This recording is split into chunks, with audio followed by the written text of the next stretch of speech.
Reese, thank you. Welcome to Neyland Stadium, Rocky Top, with almost 100,000 inside here. And tonight's crucial SEC East game between Missouri and Tennessee. Senior night for the Volunteers. It's a small class, a very young team with a lot to play for, trying to get bowl eligible.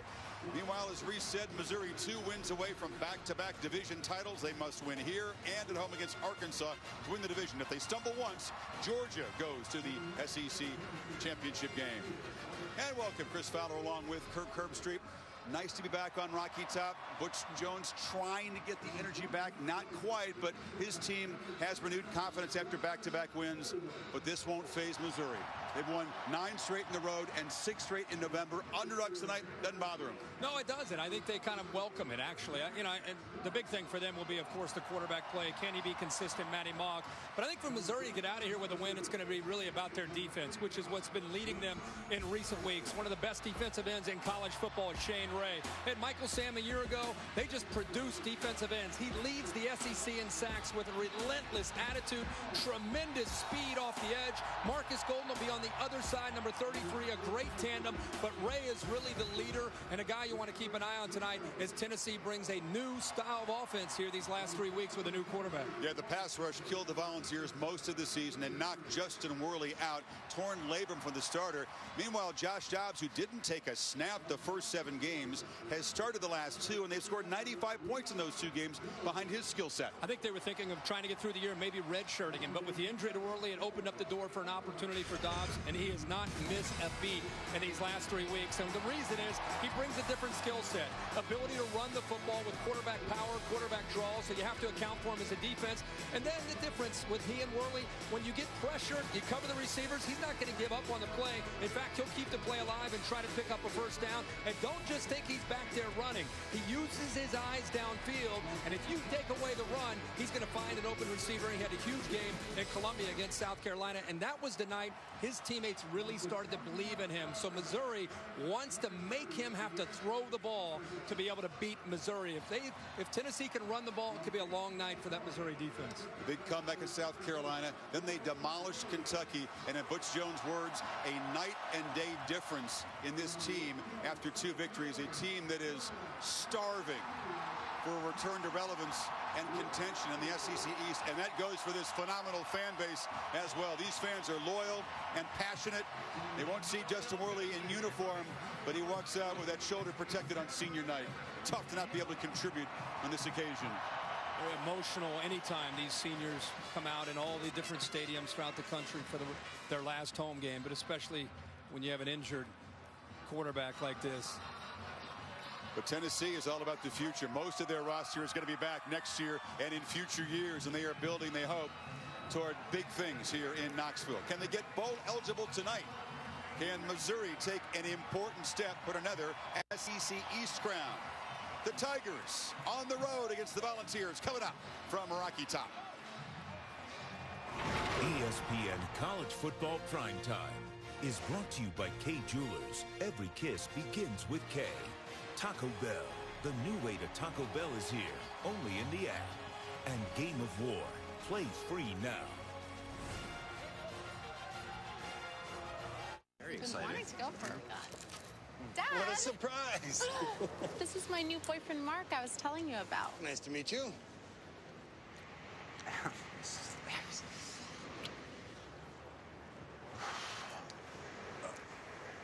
Gotta run, honey. All right. Oh, it was a pleasure. So easy to dip, so hard to put down. New rolled chicken tacos. Tasty shredded chicken, all rolled up with your choice of dips. Only at Taco Bell. A typical male penguin shows his love by offering the female a pebble. Some males, however, are smarter than others. Diamonds in Rhythm. Its continuous motion catches light from every angle at Kay, the #1 jewelry store in America. And apparently Antarctica. Every kiss begins with Kay. This weekend only, it's our Better Than Black Friday sale. Save up to 60% store-wide at Kay.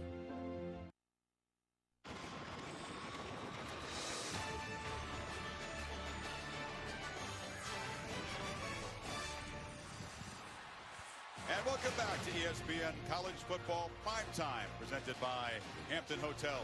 A presentation of the SEC on ESPN. About 100,000 here in Knoxville. Not quite a sellout. See if the Volunteers can get to win number 6. And Missouri take a step closer to the division title. Heather Cox on the field. Thank you so much, Chris. Coach, you come in controlling your own destiny. Win, and you're in the SEC title game. How do you get your team to play its best under pressure? Well, hopefully, that's just all the training that you do. It's about discipline. It's about, mental toughness and be able to focus in this atmosphere. And we work real hard at it, and so hopefully we get it done. And it's worked. You've won 9 consecutive road games. You do have a quarterback that's had a bit of an uneven season in Matty Mock. What have you asked of him tonight? Well, he's been playing better. So you're just going to do what we do, and he'll do fine. Coach, thank you. Thanks. Chris? Heather Mock will not have to face Tennessee's best defensive player.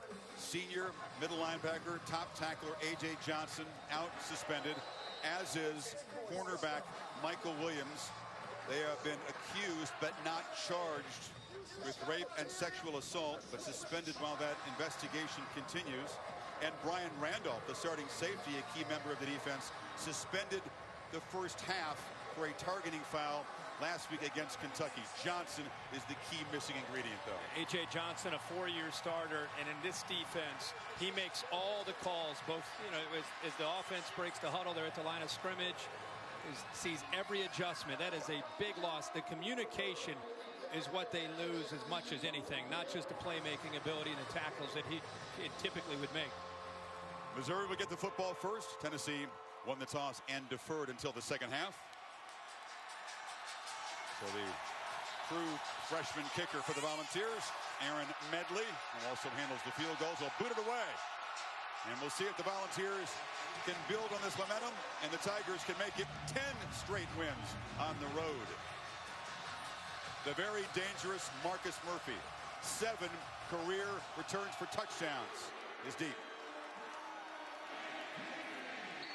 Not often does Medley boot it that deep, but he denies Murphy a chance, and the Tigers take over.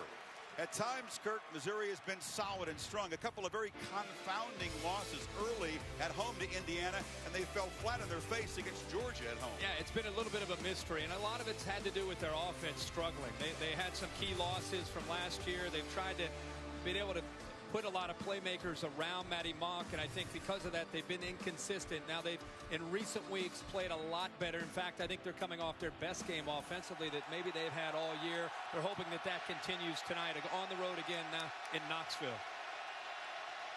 Marcus Murphy is the tailback to Mock's left. The quarterback throwing on first, and a screen over the middle, and it's batted down immediately. Penetration by Jordan Williams. Here's the Chick-fil-A impact player, Scott. Yeah, Jordan Williams, a great player on the inside, but you could tell from Missouri, they're going to have to be able to do more than just Matty Mock. Russell Hansbrough, along with Marcus Murphy, running the football. Bud Sasser on the outside, one of the playmakers that they've got to get the ball thrown to vertically. And the Tennessee linebackers, without A.J. Johnson, how will they perform without their leader?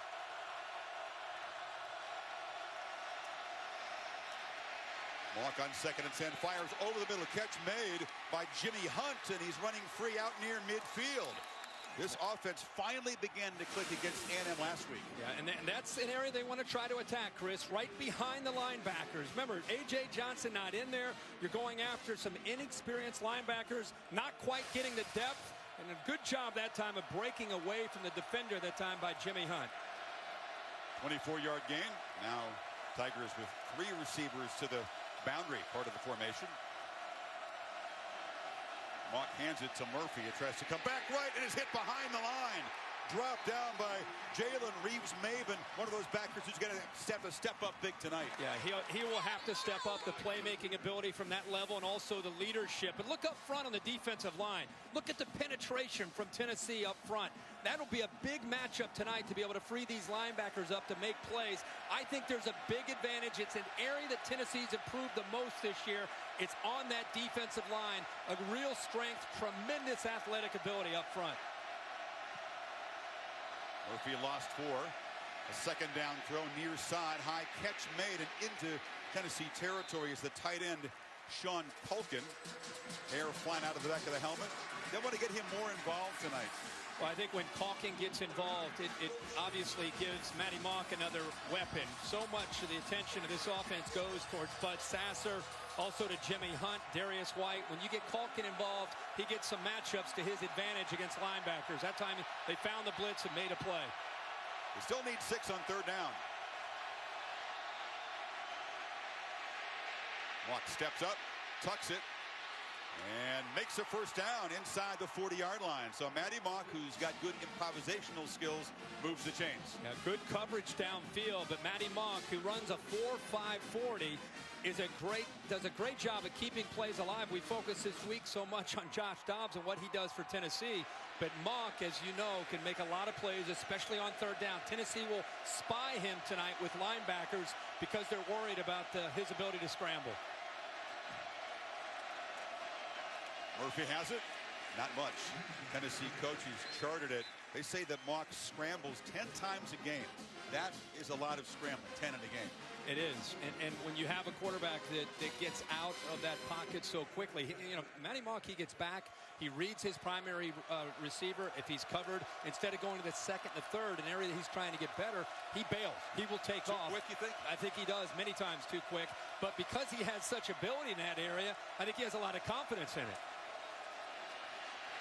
2nd down throw, loop downfield, caught, oh no, dropped. It was Bud Sasser, the leading receiver, who had his man beat, could not hold on. Well, that is a matchup with Daryl McNeil, the safety that he'll take every time. He was lined up to the inside. They move him around, the ball's right in his hands. Look at the separation. He pulls away from the bigger safety. You get your best wide receiver matched up against a safety, a man-to-man coverage, and you take him to the corner. That's a matchup that Matty Mock and Bud Sasser will take all night, but they've got to execute, and Sasser's got to hold on to the ball. Yeah, it looked like his head spun toward the end zone before he caught it. So on 3rd and 6, an option look, and they pitch it out here to Russell Hansbrough. Makes a cut and makes the 1st down near the Tennessee 21. But when you run this play, it's slow developing. You've got to get great blocking from the perimeter. You're going to get to the outside. Now it's just a foot race. But look at the blocking by these receivers. In fact, the tight end, Sean Calkin's involved in it. Good job as well by Jimmy Hunt. Nice job of blocking by the receivers is the only reason that Russell Hansbrough that time picked up the 1st down. Bud Sasser just made a drop, trying to make up for it. Did make a nice block on the edge as well. 9th play of the drive.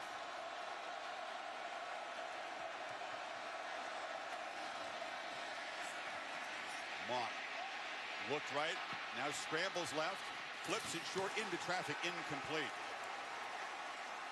He is tough to deal with when he takes off.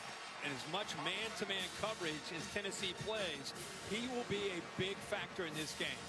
And you can already tell in this first drive with what Missouri is doing, they're mixing up run with pass, but for the most part, they're throwing the football, and their runs have a lot of times been Matty Mock just taking off and scrambling. So they, I think, understand that there's a disadvantage up front when it comes to running the ball against Tennessee. Mock scrambling against man coverage and his receivers separating against that man coverage will be a big matchup to watch. Tight end Calkin comes in motion, but they hand it to Hansbrough, who spins for a short gain. It'll be another 3rd down play. The other thing you deal with, as you see every week in college football, is tempo. Tempo, and a Tennessee defense, although they've improved, this is where conditioning becomes a factor. 10th play of this drive, and Missouri, even though they're not in that ultra tempo, they still are putting their foot on the accelerator, not letting Tennessee substitute players in and out, and that also can put a lot of pressure and wear a defense down. Tigers 2 for 2 on 3rd down in this opening march. They flip it short again. Hit behind the line, but squirting free as Murphy running toward the pylon, knocked out just short by Daryl McNeil, but it's 1st and goal. What a call here on 3rd down. Tennessee player down, but a great call on 3rd down, keeping it simple for Matty Mock here with a lot of these throws here early in this game. Tremendous effort. Whether it's Russell Hansbrough, who last week had the big game, or Marcus Murphy, both these guys can do a great job with the ball in their hands. Cameron Sutton, the starting corner for the Vols, is being looked at by the trainers, and they cannot afford an injury in that secondary. Tennessee already thin. We talked about Michael Williams being suspended, a corner who's a key reserve. Sutton, a sophomore, on his feet now and trotting off. They have converted now 3 third downs on this opening drive. And Matty Mock is picking up where he left off against that Texas A&M defense. There are a lot of people who watched that game and thought, okay, how much of was that Matty Mock and this Missouri offense really improving with the health of their receivers and the continuity that continues to grow up front, and how much of that was just A&M struggling on defense? Well, this is the first drive tonight, and Matty Mock right now is playing great football, making good decisions. 2 tight ends, and it's Murphy in the backfield. He's got it, and he's got a touchdown standing up. So Missouri marches its opening possession to take an early lead. Not a bad way to start a game when you're 2 games away from clinching. You're on the road in a tough environment, and you take it the length of the field, 11 plays, and into the end zone for a touchdown. That is a great job by Missouri all the way around, where there's Matty Mock converting on 3rd downs, Murphy with a big reception there on that 3rd down, and that big offensive line doing a pretty good job of wearing that Tennessee defense out on that drive. SEC opponents, only Alabama has taken its opening possession to the end zone against Tennessee. Andrew Baggett with the conversion. Good job by Braylon Webb handling the high snap. 7-zip Mizzou. Some choose Mitsubishi for safety. Others want adventure. And some want to go farther for less. Find your own lane. Lease a 2015 Mitsubishi Outlander Sport now for $199 a month. Check out all these airline seats. Lots of them, right? But when you try to get one by using your travel rewards card miles, those seats mysteriously vanish. Why? All the flights you want are blacked out, or they hit you up for some outrageous number of miles.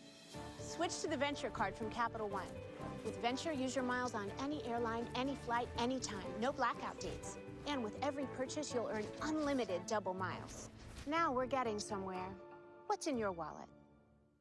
Everybody's getting together at IHOP. We're serving holiday hotcakes. New this year, caramel bonbon and classic holiday meals at prices that'll keep you in the spirit. And for dessert, our Belgian chocolate mousse crepe. For great value, share the holidays at IHOP. You know how fast you were going? Yeah, about 55. Where are you headed at such an appropriate speed? Across the country to enhance the nation's most reliable 4G LTE network. How's it working for you? Better than ever. How'd you do it? Added cell sites, increased capacity. And your point is? So you can download music, games, and directions for the road when you need them. Who's this guy? Oh, that's Charlie. You ever put pepper spray on your burrito? I like it spicy, but not like, ooh, spicy. You always like this? You have no idea. AT&T, the nation's most reliable 4G LTE network.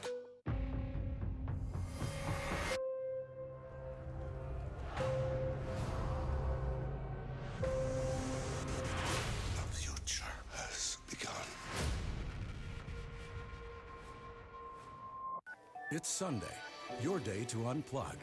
With CenturyLink as your technology partner, our visionary cloud infrastructure and dedicated support free you to focus on what matters. CenturyLink, your link to what's next. I taught you how to do it, okay? Too good. Keep pedaling, keep pedaling. Life insurance from New York Life can help your family keep good going.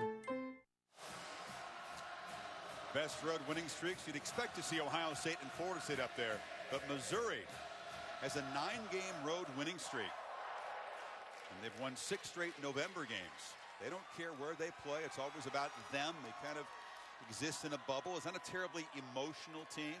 They're very businesslike. They are, and I think that has a lot to do with Gary Pinkel's background. You know, playing for Don James, assistant coach with Don James. He always talks about the mental toughness that he learned from him, and just the ability to pay attention to detail and player development, and you sure see that with the way his team plays. Evan Berry, the true freshman, takes Baggett's kick at the goal line, gets a few blocks and has a crease. Finally knocked down at the 35. So the first possession for Josh Dobbs, who wants to someday design and build airplanes. He's an aerospace engineering major. He played briefly, Kirk, last year and struggled at times, and as you said, was going to redshirt until he's forced into duty here, and he's done great the last 2 games. He sure has. He comes into this game with a great deal of confidence. I think his teammates have confidence in his ability, and I think the scheme has really changed with his dual threat ability. You'll see a lot of the jet sweep motion to try to affect the linebacker's eyes. Then you got to worry about big Jalen Hurd running as well. So it's not just about Josh Dobbs and his feet. This offense has changed with his skill set. He's a sophomore from Alpharetta, Georgia. True freshman Jalen Hurd is the top tailback for the Vols. And they look his direction. It's Hurd on the catch. They'll try to get him the ball in a variety of ways tonight.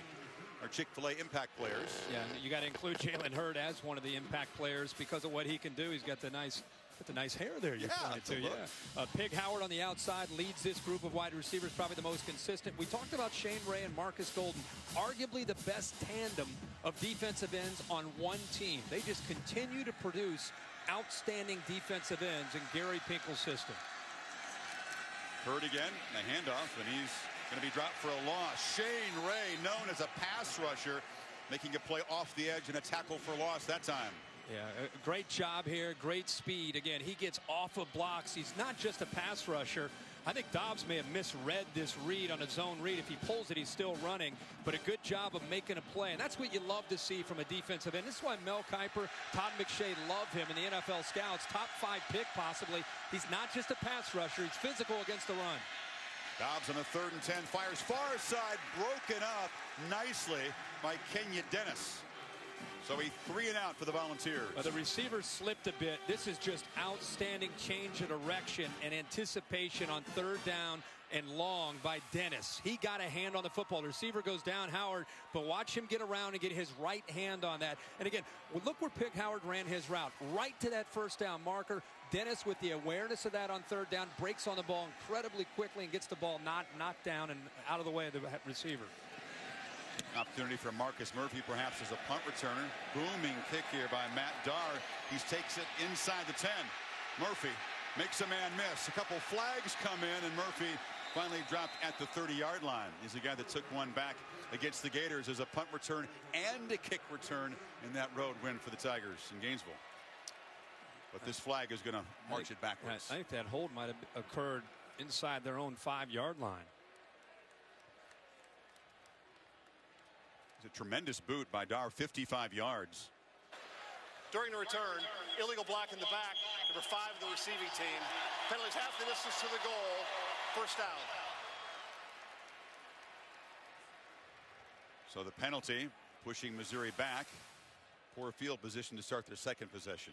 And you can see right here, you have a couple Missouri players there in the way, and they're going to get that ball back inside their 5-yard line when we come back. Hampton knows it's your most important video conference of the day. Hi. Hi, buddy. That's why the Wi-Fi and free hot breakfast are something to smile about. And good reasons to book now. Feel the Hamptonality.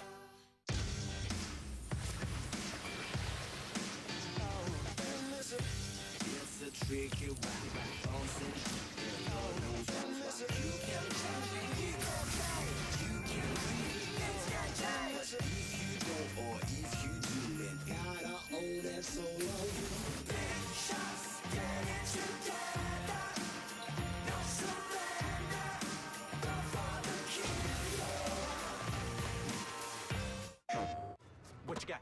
What you got? I got Kevin Durant. That's KD, all right.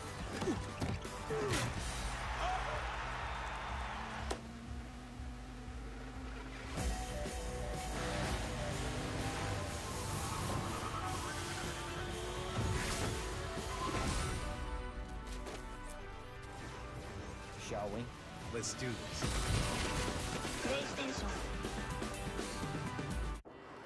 To pursue your passion, sometimes you have to stray from the path.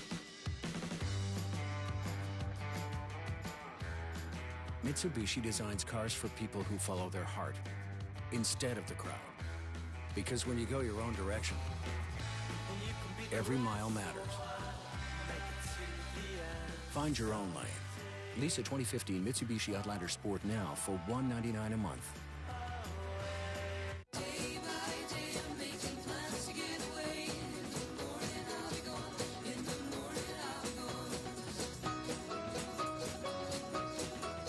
Follow your favorite team this season and book now. Feel the Hamptonality. ESPN College Football Primetime is presented by Hampton Hotels. Feel the Hamptonality. And in part by Mitsubishi Motors. The Volunteer Navy arrives in style on the Tennessee River, and then the party begins. Tailgating just outside Neyland Stadium. Beautiful day for it. And then the Vol Walk. Tremendous enthusiasm, energy among this loyal fan base as the Volunteers come in tonight off back-to-back victories, but find themselves in an early 7-zip hole as the Tigers begin inside their 5.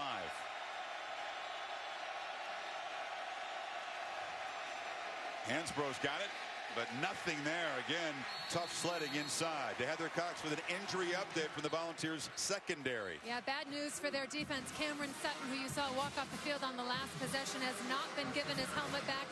I have not been given any official word. However, Justin Worley, the quarterback, came up to him and said, "I'm sorry, man," shook his head. Looks like that secondary, who's already thin, is getting thinner by the second. And Coach Jones said he was the model of consistency at corner. That's a loss if he can't return. That's right, Heather. Malik Foreman now goes in. He's at the top of your screen, number 22. Remember, Michael Williams, key guy out, suspended. Ryan Randolph, the safety, out the first half for targeting. Hansbrough, a short gain. So really the Volunteers were already a young team trying to piece things together in the secondary suddenly. Yeah, and you're right. I mean, anytime you have a defense that's trying to play with some emotion, they're young to begin with, and you lose your leader. Let's not forget about that. A.J. Johnson in the middle. It's where Majette and also Reeves Mabry are going to have to step up. Remember, Missouri off to a very good start so far in their third downs. They're 3 of 3. All 3 in their opening drive converted from this kind of range. 5, 6, 7 yards. Mott from his end zone rolls, looks over the middle, delivers into traffic, incomplete. Tried to get it to Sasser. Very well defended there. And that's one of the guys that's got to step up there. Yeah, young Foreman. Absolutely. Foreman does a nice job, but I think Mock, who typically wants to scramble, doesn't have anywhere to take off and go, because Tennessee, remember, they're going to spy him on third down. There's nowhere for Mock to go. You're playing man-to-man behind it, which where Mock on that first series took off and picked up some first downs. This time you have a linebacker right in his face. It was Chris Weatherford, and there was nowhere for him to go with being able to take off and pick up the yardage. Christian Brinzer to punt. It's a low kick. And the fair catch taken at the 42-yard line. So that penalty on the return by Missouri set him back, sort of ruined their series. And now the Volunteers have flipped field position midway first quarter. They'll take over at the Mizzou 42. Knicks, Mavs, Wednesday at 7:30 on ESPN. Some choose Mitsubishi for safety. Others want adventure. And some want to go farther for less. Find your own lane. Lease a 2015 Mitsubishi Outlander Sport now for $199 a month. What you got there? Oh, Cheez-It Grooves. It's a Cheez-It, but it's light and crispy like a chip. Kind of the best of both worlds. There's more than one world? No, they're among us? It's just... You're one of them! Help! He's got a probe! It's a pen. We take the time for our cheese to mature in our Cheez-It Grooves. I moved to Seattle about 3 years ago. I love it. Most of the time. Go back to Denver! Everything they did in the offseason was about adding toughness to this football team. Go Broncos! This is Seahawks country! Doesn't even know where he's at. Peyton Manning and the Broncos attack this week. I count on Countdown to keep me connected to my Broncos in enemy territory. But they do a good job at disguising the blitz. So let's see what happens. What is that? What is a Seahawk anyways? This is Pete. Pete is helping his aunt move, so he's not thinking about winter tires right now. But if he were, all he'd need to know is TireRack.com. Right now, he can receive a Bridgestone Winter Utility Kit after mail-in rebate when he buys a set of 4 qualifying Blizzak tires. For details, he'd go to TireRack.com/TV.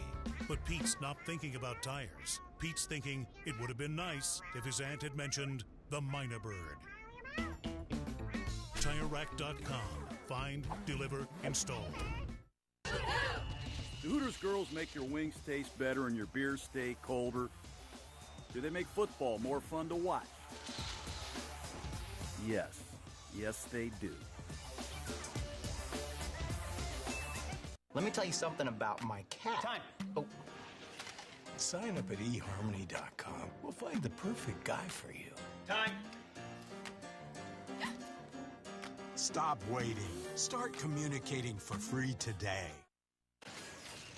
Reese Davis with you. Taco Bell studio update time. Baylor, number 7, taking on Oklahoma State. Didn't take long to get busy. Already up 7-0. Bryce Petty, it's Corey Coleman. 14-0 Bears in the rain in Waco, Chris. Payback is painful, Reese, and the Bears are going to dish it out tonight. You get the feeling. Butch Jones says this is a field position game. We have to cash in short fields. They respect Missouri's defense, and now they take over at the 42.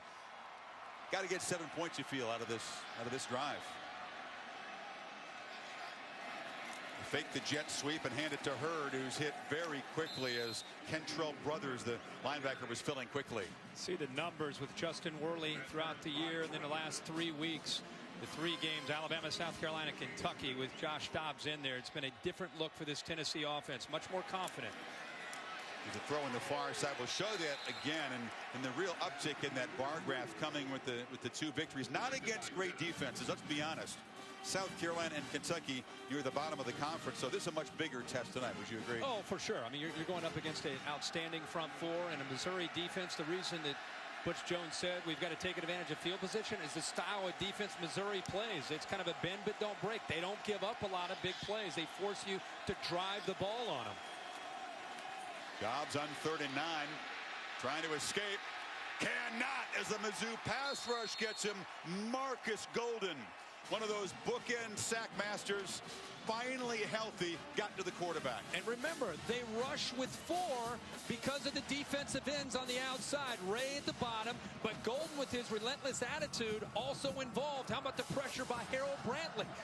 Very few defenses on 3rd down rush with 4, allow the back end to play zone to keep their eyes on the ball, especially against a scrambling quarterback. But that's what Missouri will do tonight against Dobbs. It's very different from blitzing and playing man. 35th sack by the Tigers, among the best in the nation in that department. And here's a terrific punt, bouncing out at the 1. So the Volunteers don't cash in the short field, but Matt Dard does his job, and Mizzou once again pinned very deep. So far, the punter is doing his job for Tennessee. You talked about field position being such a big deal tonight for Butch Jones. Vic Wharton, great job downing it there. You do something to me. Something that simply mystifies me. The new Dell Venue 8 tablet, with the remarkable power of Intel Inside, syncs to other devices without wires, so you can connect in unexpected ways. You do so well. At Jared, I'm known as the perfectionist. To me, Nice. isn't good enough, and Beautiful. is better. But no, it's your engagement. But this is my vow. With up to 10,000 loose diamonds and our amazing settings, I will help you create a one-of-a-kind ring that can only be described as, what's the word I'm looking for? Perfect. That's the word. Followed by one more. Yes. And that's why he went to Jared, the Galleria of Jewelry. To pursue your passion, sometimes you have to stray from the path. Mitsubishi designs cars for people who follow their heart instead of the crowd. Because when you go your own direction, every mile matters. Find your own lane. Lease a 2015 Mitsubishi Outlander Sport now for $199 a month. I'm a cheap bungee cord. This guy bought me at the gas station. I'm perfect for holding down the lid on a box of sweaters. But 800 pounds of tailgating gear? Nah. And if you have cut rate insurance, the biggest hit of the day could be to your wallet. So get an Allstate agent and be better protected from mayhem, like me. Mayhem is everywhere. Are you in good hands? Mizzou with the 1, and the crowd in that end on its feet trying to disrupt the Tigers offense with some noise here. Matt Darr knocking the ball out of bounds at the 1.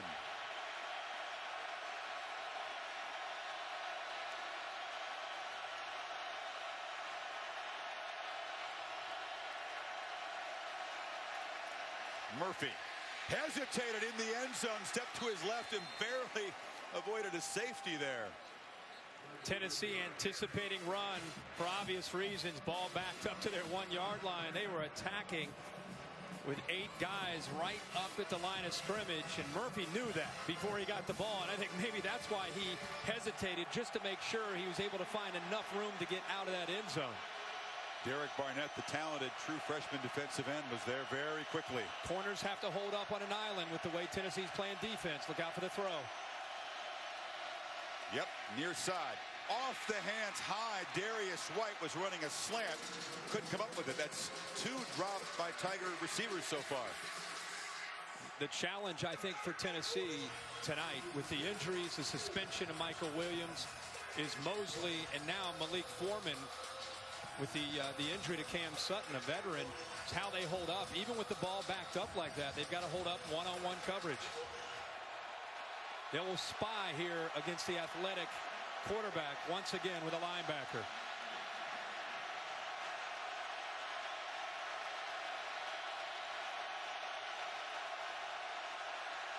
Play clock at 4. Volunteers say there was movement on the left side of the offensive line. Yep, Mitch Morse. This is a problem last week for Missouri and Texas A&M. Some early drives that they had, some movement by the offensive line. Prior to the snap, false start, 63 offense. Half the distance to the goal, still 3rd down. This time it's the left guard. Now there's the left tackle too. I think they said 63. They blamed Brad McNulty, but it was Mitch Morse, the left tackle. The captain, their best offensive lineman. Penalty cost them about 8 inches. Moves a little bit closer to the goal line on 3rd down. Yeah, this is where you want to be careful. Probably a draw or something simple just to avoid a disastrous play.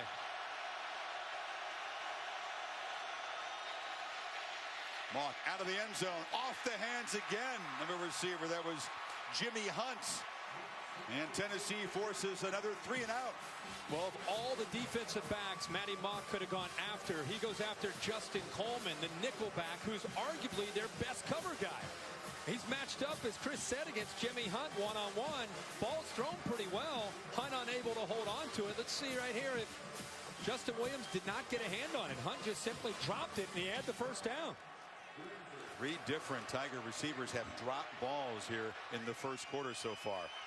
Brinzer, who did not hit a good punt his first time, steps to his right. It's a rugby punt. Bounces at the 38, taken on the fly. And Jacob Carter down inside the Missouri 30-yard line. So even better field position this time for the Volunteers. Back to the studio now, Henry Davis. Chris, time for a Dr. Pepper conference update. Auburn's playing Samford. Samford is quarterbacked by Michael Eubank, Arizona State transfer, who Todd Graham once told me he thought he'd be his Cam Newton. Well, he's in Cam Newton's old house throwing a touchdown pass to Tony Philpott. Auburn sleepwalking early at 7-0 Samford. One of those dreaded SEC virtual scrimmages, although the Tigers find themselves in an early hole. Again, great field position. Dobbs collected a low snap, but the pass was batted down by Harold Brantley.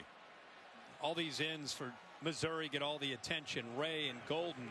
But if you watch this team play, Harold Brantley, Matt Hoke, Lucas Vincent, I think their strength of this team, as much as the ends get attention, is the interior of the defense when you include the linebackers, Brothers and Shear.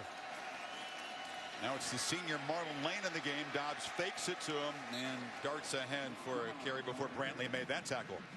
Well, the first 2 possessions that Tennessee's had the football, they went 3 and out, 3 and out.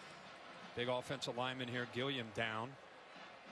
It's been a problem this year for Tennessee trying to stay healthy on that offensive line. 6 different starting rotations.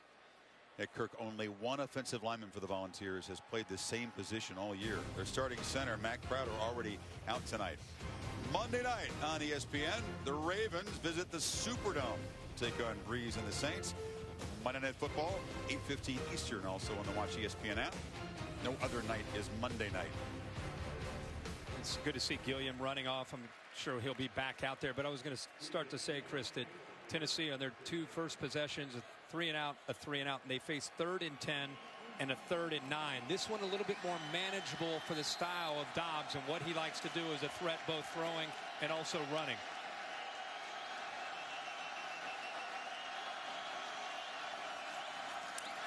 They fake it to her. Dobbs scrambling now, tries to throw it to the tailback, who makes a man miss and is stopped just short of the first down by Golden, who made a play out in space. It's 4th and 2. And they actually brought pressure and surprised. Dave Steckel, the defensive coordinator, brought the outside linebacker coming from your right, Kentrell Brothers. I think it caught the offensive line, and also it caught Josh Dobbs off guard. You expect Missouri, based on your scouting report, to always rush 4. This time they brought pressure and caught Tennessee off guard, forced the quarterback Dobbs to have to get out of there in a hurry. Here's Aaron Medley, very reliable from inside of 40. He's 15 of 16 as the true freshman, and this is from 39. He's almost automatic. Beyond 40, it's an adventure. Inside 40, very reliable. Volunteers turn the field position into a field goal. What are you doing here, Private Esparza? Getting strong, Drill Sergeant! How are you here, Private Cochran? To be a soldier, Drill Sergeant! What are you doing here? Training to be a graphic artist, Drill Sergeant! You joined the world's greatest army to become a graphic artist? Outstanding! Now that's a man with a plan! With unmatched training and over 150 careers that give you options beyond the battlefield, there are over 150 ways to become Army strong. Find yours at GoArmy.com/defy. From restoring damage in just one room to an entire building, turn to the cleanup team that's here in your community and here to help at 1-800-SERVE-PRO, like it never even happened. At Enterprise, we hire more college graduates every year than anyone else. And many of us play college sports too. From Bulldogs to Wildcats. Do we have spirit? Yes, we do. And we put it to work for you every single day. That's the Enterprise way. And welcome back. DirecTV takes you inside the drive as we take a look. Last Tennessee score. You go back and think about, Chris, how Missouri has scored in this game. They had a nice opening drive. They went after, remember, some young linebackers there in the middle where you have Johnson stepping in for A.J. Johnson. And then here on a 3rd down, got the ball dropped off to Marcus Murphy, who almost got it into the end zone. Came up a little bit short before Missouri went ahead and scored to finish off that 12-play drive, again, on their opening drive to get their touchdown. Tennessee didn't want a field goal out of the possession, clearly, but at least they get something on the board. It's been a struggle, though, staying ahead of the sticks and getting 3rd and manageable situations for Dobbs. Line drive kick, and it goes through the end zone. Tuesday night, you ready, Kirk? The selection committee will ponder the results of this Saturday. We'll find out who's in as of this week. Presented by Chick-fil-A, 7 Eastern. Also on the Watch ESPN app.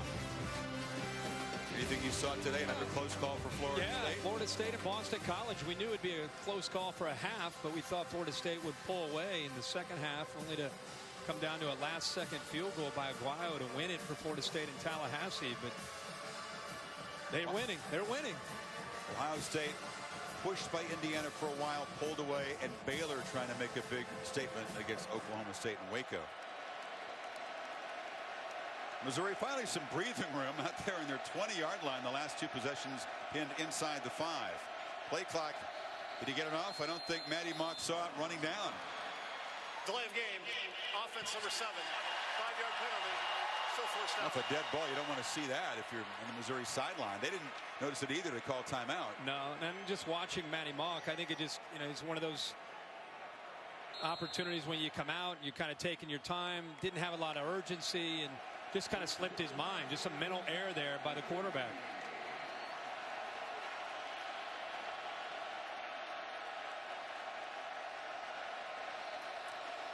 And 1st and 15, a whistle and a flag again before the snap.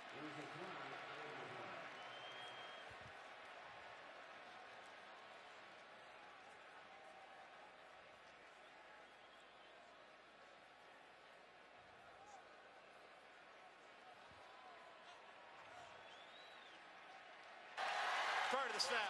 False start. Offense left guard. 5-yard penalty. Still first down. Please set the game clock to 3:41. Tigers came out, Kirk, so crisp. The opening possession right down the field, 75 yards in 12 plays. Since then, bad field position, and now back-to-back penalties. Haven't run a play yet. Well, they've had some minnow errors. Remember the punt return, which also had a penalty, backed them up, and then we've had some issues with the offensive line. Obviously, it's a hostile environment. It's tough to be able to deal with the snap count, but when you go on the road, you're just kind of reacting to with your eyes on the football as an offensive lineman. You should not be guessing the snap count.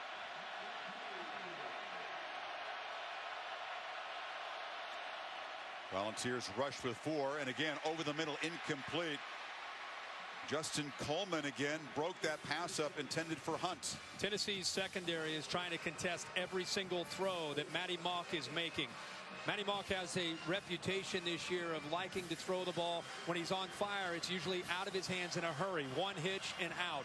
Tennessee, I think, is trying to take away that one-hitch throw, make him hold on to the ball, because typically he's going to start to take off and scramble, and that's why their spy linebacker will try to chase him down. Hansbrough with the carry as Mock just 1 for his last 7. In SEC games, he's under 50% completion, sitting there at 47. It's been a struggle for the quarterback at times. He's been hurt by 3 drops, though, so far. He sure has. Jimmy Hunt's dropped a couple on him. Missouri, Gary Pinkel and his offensive coordinator, Josh Henson, respectful of their own defense and how they call the game, especially in their own territory. Their defense has been outstanding tonight. You don't want to make a mistake in your own territory on 3rd down and long.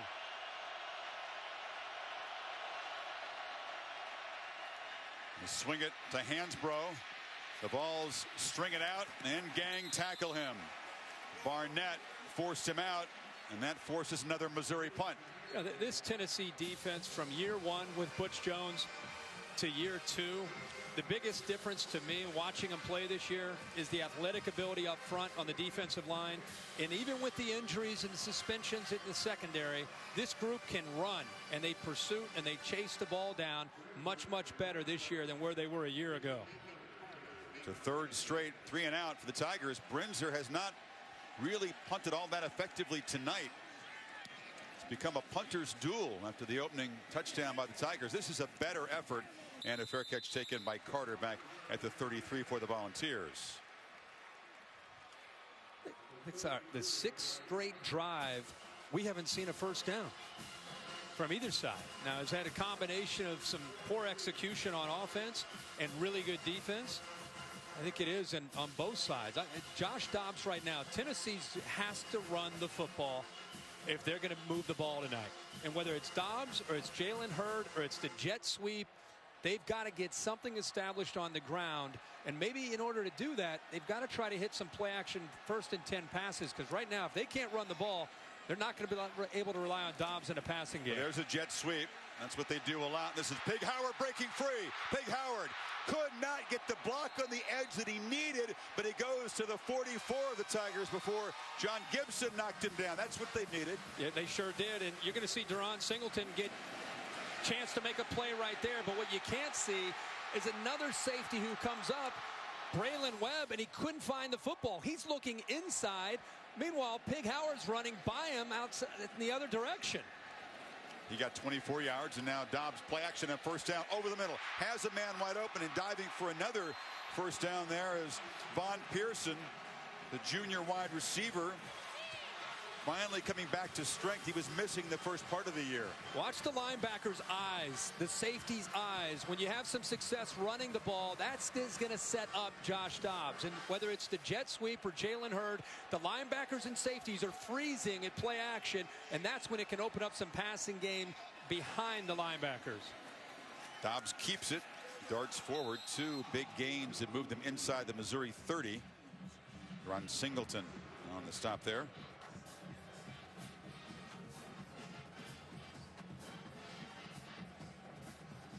First time we've seen Tennessee's offense with Josh Dobbs executing the way it's designed, where they're creating havoc, creating confusion, again, for the linebackers and safeties with all the different looks that they do.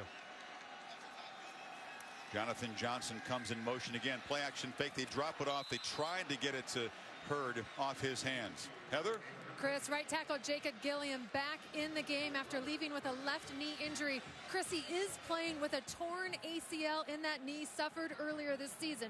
He did miss 5 games after the tear, but chose to gut it out with a brace for stability instead of surgically repairing it. He just met with 3 of the team doctors, and the group agreed it was okay to return. So the senior on senior night will continue to gut it out. Wow.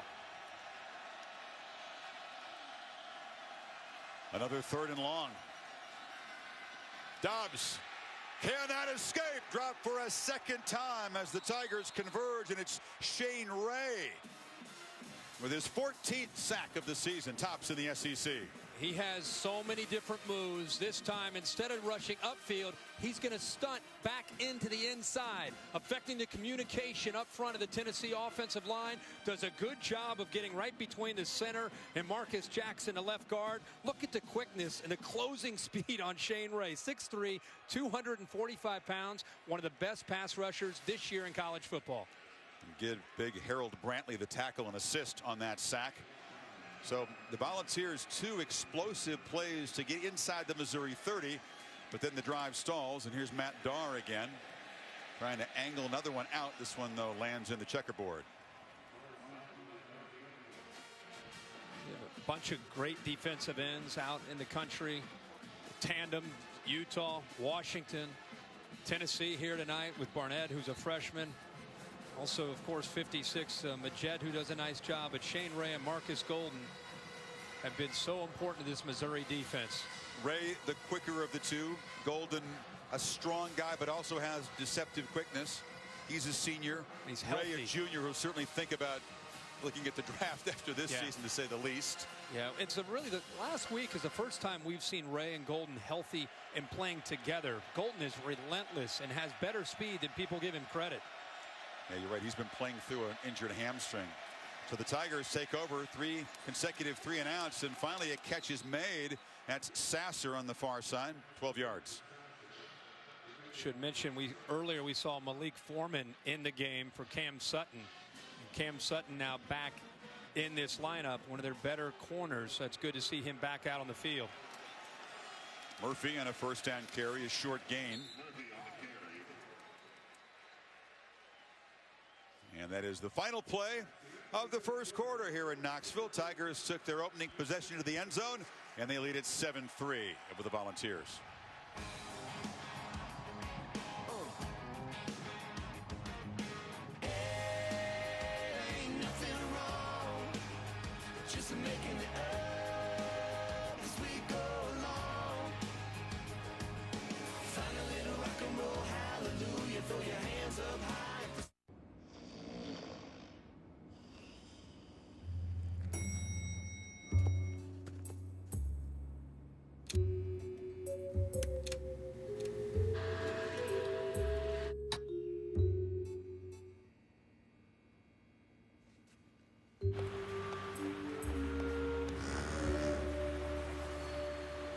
Try our new specialty grade coffee sustainably sourced by Thrive Farmers. Great taste is just part of the story.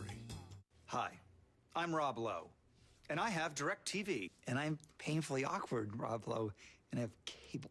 DirecTV is #1 in customer satisfaction over all cable TV providers. With cable, you wait forever for them to show up. I hope it's not a girl. Or a guy. Fact, DirecTV has been ranked higher than cable for over 10 years. Fact, I can't go with other people in the room. Don't be like this, me. Get rid of cable and upgrade to DirecTV. Call 1-800-DirecTV.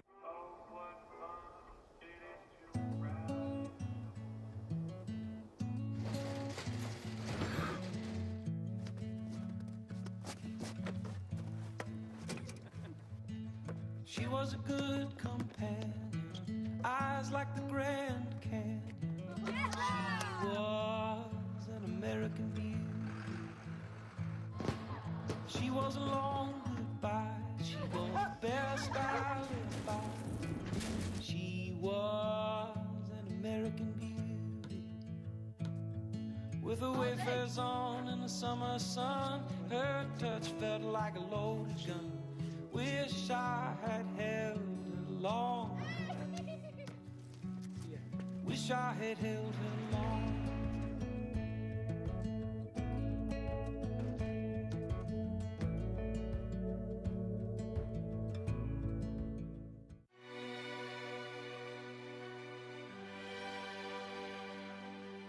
I'm World Slalom water skiing champion Thomas Tigas de Gasperi.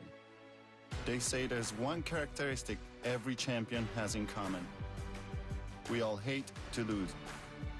That's why all my energy goes towards one single goal: winning.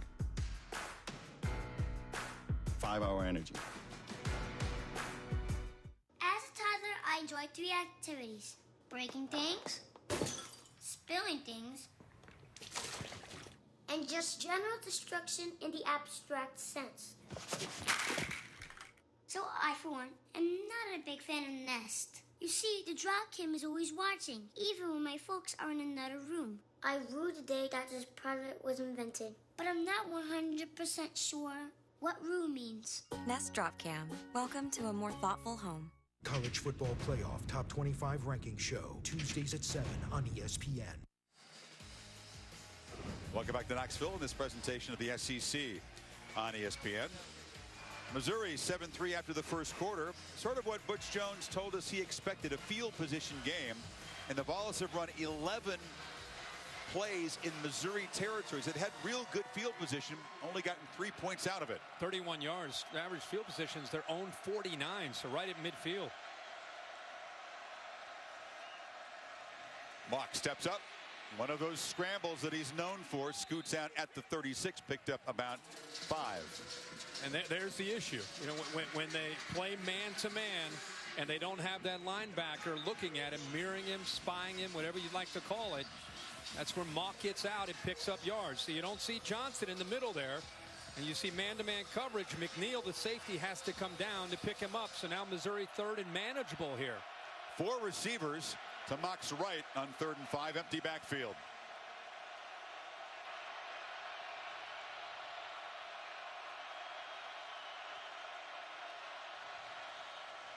Mock fires near side and bounced it.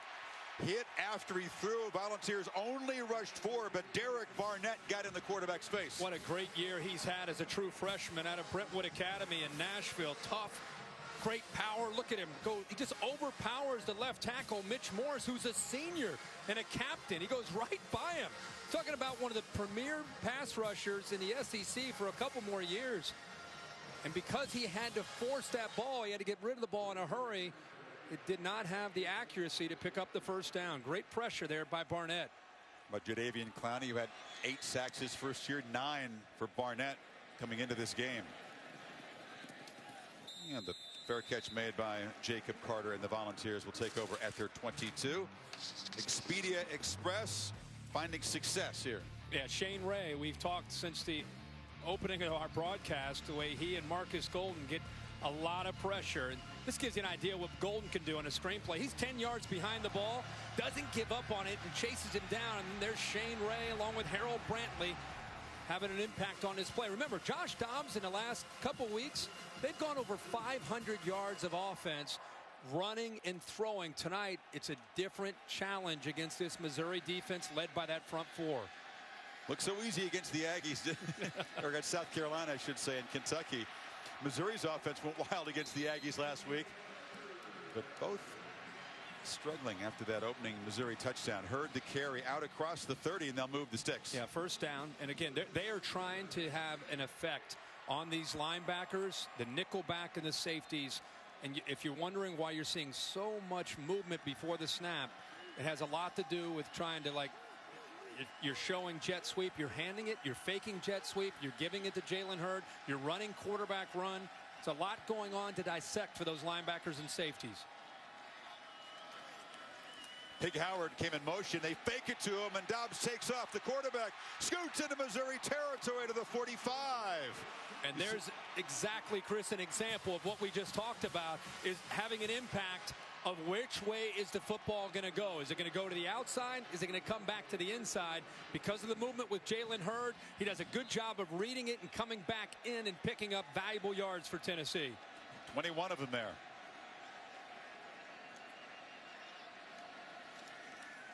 Dobbs looked at Hurd in the flat, flips it back inside to Howard on the screen, and he moves down inside the 35. Another first down. Suddenly, Tennessee's offense clicking, but can they reach the end zone this time? Well, they're hurrying up with the tempo. You get the ball to Pig Howard out in space. He can make a lot of people miss. This offense right now, again, they have their rhythm going right now between the run and the play action pass and getting the ball to their athletes out in space to have room to work. They fake it to Marlon Lane, fire it again, far side. Howard has a block on the edge, but fighting through that is the safety, Braylon Webb. The captain makes the tackle. Good decision by Josh Dobbs. The offensive line and the running back, Marlon Lane, ran the zone play, and he saw one-on-one to the outside, and he just pulled it out and flipped it out to the receivers. You see it all the time in college football, quarterback making that decision on his own. This time it's Lane taking the ball for a very tough run. Brantley knocking him down right at the line of scrimmage. So third down again for this Tennessee offense. So impressed with Harold Brantley, a sophomore out of Hershey, Pennsylvania. He is getting penetration, and that's how you disrupt all this movement and all the misdirection that Tennessee runs. You get penetration with the interior, your defensive line. It's going to blow that play up. Dobbs wanted to take off the middle, was clogged, and he'll be knocked down behind the line again on third down. Thomas Wilson, true freshman safety, made the play. Well, good job again by this big defensive line. They go to a bare front where they have all three of these inside offensive linemen covered, and there's just nowhere for Dobbs to go. The penetration, we just talked about the interior getting penetration. Michael Shear blitzed as a linebacker, makes it pretty easy for Thomas Wilson and the rest of that secondary to clean it up. Aaron Mentley will try a long field goal. Remember, we told you just 1 of 6 beyond 40. He can make from here, made it from beyond 50 in warm-up. This will be from 49. It's a fake, and the throw to a wide open man down the middle into the end zone. Touchdown Tennessee.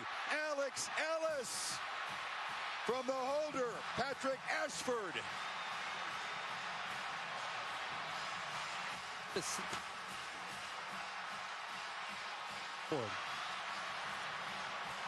Tennessee trickeration. Well, they were not anticipating that whatsoever. Ian Simon, the starting safety, reacted. By the time he saw what was happening, Ellis was behind him. And how about the throw there, Chris? Ashford laid it out there, hit him in stride. He sure did. Maybe the best throw of the night for Tennessee. Watch him escape. He just sits there. You practice it all week. You wonder if the coaches will call it. Ellis with a great effort to be able to get behind him. But look, he gets behind him. 21 right there. Simon reacts, but he reacts late. The ball's perfectly thrown. And Butch Jones with a gutsy call here to give the Vols the lead.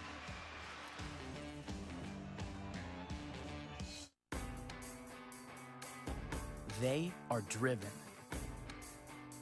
They seek change, progress. They don't wait for things to happen. They make things happen. They get off the hamster wheel to get things done. They look at an economy that says you can't and come back with a watch me. For the driven, Scion, what moves you. Yeah, so with AT&T Next, you get the new iPhone for $0 down. $0 down? Zilch. Nothing. Nada. Small potatoes. No potatoes. Diddly squat. A big old goose egg. The new iPhone $0 down. Zero. Zilch. Said that already. Zizzeroni. Not a thing. Zamboni. Think that's a hockey thing? You know what? Just sign us up. Okay, this way. With AT&T Next, get the new iPhone for $0 down. Now get a $150 credit for each line you switch. For more than 60 years, Wrangler has been making the toughest, most comfortable jeans you'll ever wear. Wrangler 5-star premium denim jeans are built with a U-shaped construction. They don't cut into you like jeans with a V pattern. Wrangler. Real comfortable jeans. Pete Jennings won over $2 million playing fantasy sports at DraftKings.com. He's off living the high life, so we've got the next best thing. Puppets. Hi, I'm Pete Jennings. Thanks to DraftKings.com, I've got all this money. Yay! Wow, playing DraftKings one-day games with your season-long team was a good idea. Sure was. Hey, babe. Use promo code PLAYER to play and get a free entry in the Millionaire Maker event this Sunday. Winner gets $1 million. Coldy's lozenges are clinically proven to shorten your cold. As CEO, I stand behind Coldy's products. In fact, I guarantee Coldy's will shorten your cold or your money back. No questions asked. Are you being audited and do you owe the IRS $10,000 or more in back taxes? If you owe $10,000 or more in back taxes, do not call the IRS alone. Call a tax doctor now. Chris Davis with you in the studio. Let you know what's going on. USC, UCLA, Brett Hundley hadn't thrown a pick in 104 attempts until there. Anthony Cerro of USC, the pick six to give the Trojans the lead. But Nelson Aguilar muffed a punt deep in his own territory. And Hundley this time's right on the target to Devin Lucien, who was open after the safety fell down. Tied at 7, USC and UCLA on ABC. Reese, thank you. 10-7, the Volunteers in front as Patrick Ashford, the holder, who was a high school quarterback in Morristown, Tennessee, throws the touchdown pass. Alex Ellis, reserve tight end, his first career touchdown. Well, here's Alex Ellis, does a good job of disguising and then breaks, and Ian Simon reacts late. Touchdown, great throw by Ashford. But watch this, the celebration by the crowd here. Girl goes down, big fella in the first row goes down. Everybody's okay. Goes down hard. The girl, boy, she takes a header. Then the big fella with the visor, he's pretty excited here at Neyland Stadium. Boom, down he goes. Ellis was untouched until he got tackled by the fan there in the back. Zone. Everybody's good. Yeah, there he is. All right. Big boy's okay. She's fine. Yep. Tennessee's in front. The mood is improved here. He didn't know what hit him. He was celebrating the ball's touchdown. He's getting texts right now. His friends are saying, the big man. Stay in your seat, big boy. He took a heck of it. That's one of the hardest hits of the night. So now Mock back to work with a 3-point deficit, and they hand it to Hansbrough. Tonight, the special teams from Tennessee. Think about the field position. They downed a couple punts inside the 5-yard line. Of course, made a field goal, and then the fake field goal for a touchdown. And boy, that's been the difference of the game. Butch Jones got to be very, very happy about that. Haven't been able to take advantage necessarily of great field position, but the special teams have made a difference. Perhaps Missouri should have sniffed it out because Medley very inaccurate from beyond 40. That would have been from 49, but they were caught napping. Mock delivers high, catch made by Hunt on the far side. Mock did well because it looked like a blocker got pushed back into him. One of the first times we've seen a Missouri receiver without press coverage. But Jet's out there as a linebacker, but that time you see Jimmy Hunt able to get off the line of scrimmage. Tennessee's done a very good job of making Hunt and Sasser and all these receivers have to work against press coverage. They need a yard on third down. And Hansbrough just able to muscle across the 45 to move the sticks. We're early in this game, but with the crowd involved in the college football, such a game of momentum and energy. After having that lead up early 7-0, Tennessee scoring 10 unanswered, and the way they got their touchdown, this crowd has a different feel. This stadium has a different feel to it. And you're exactly right. This is a crowd that they can really impose itself. It can be torture for visitors here when Tennessee is really good, and we're not there yet. Let's be honest. The energy in this place, it's not a sellout, but that has ignited the crowd. You're right, as Jordan Williams, defensive tackle, is being looked at. High attendance of 100,000, 409.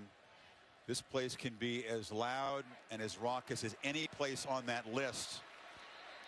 Hasn't been in the last few years. No, but they are starving for a winner. They're at 5 wins, a chance to potentially get to 6 tonight or next week against Vandy, and they are sky high about getting bowl eligible. Yep. That tells you where this program is, and it's genuine. They're appreciative. And I think it speaks volumes about the job that Butch Jones is doing here. Unbelievable team chemistry. And I think they needed a win like they got a couple weeks ago against South Carolina to kind of get them really invested in what they're doing.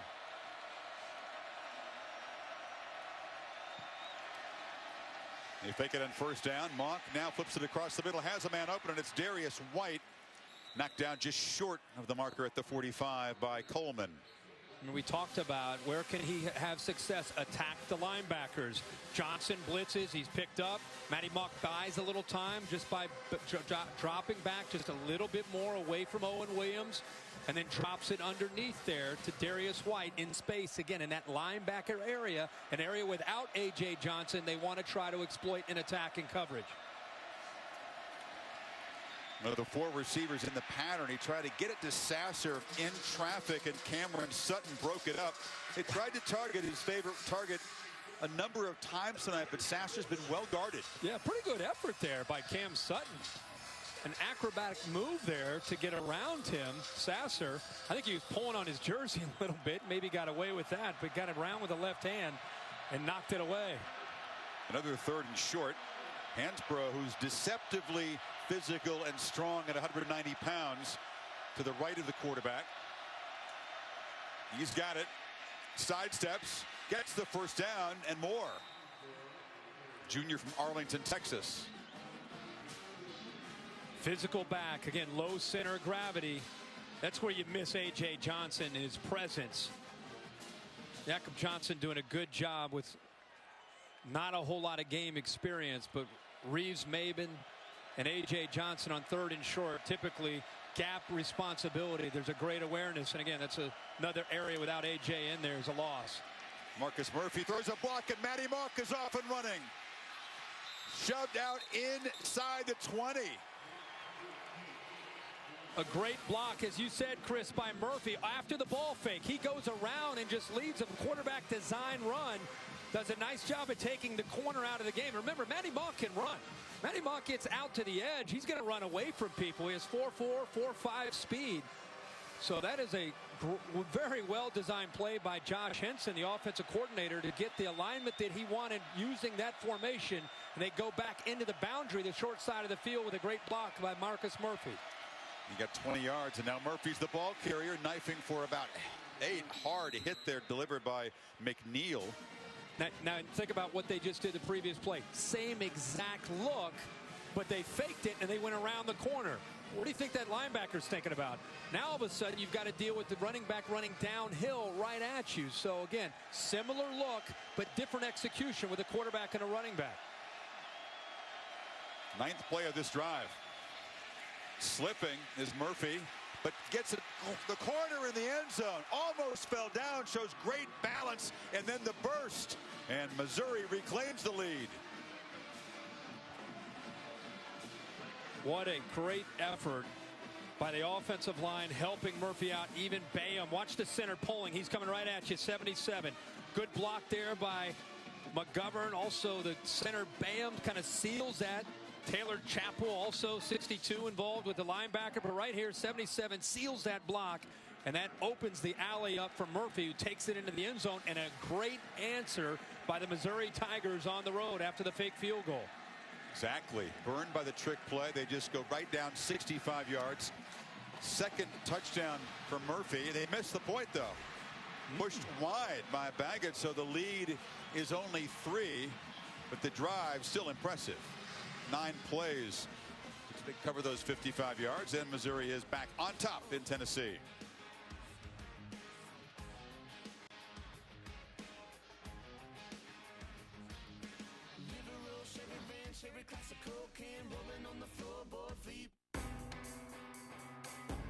They are driven.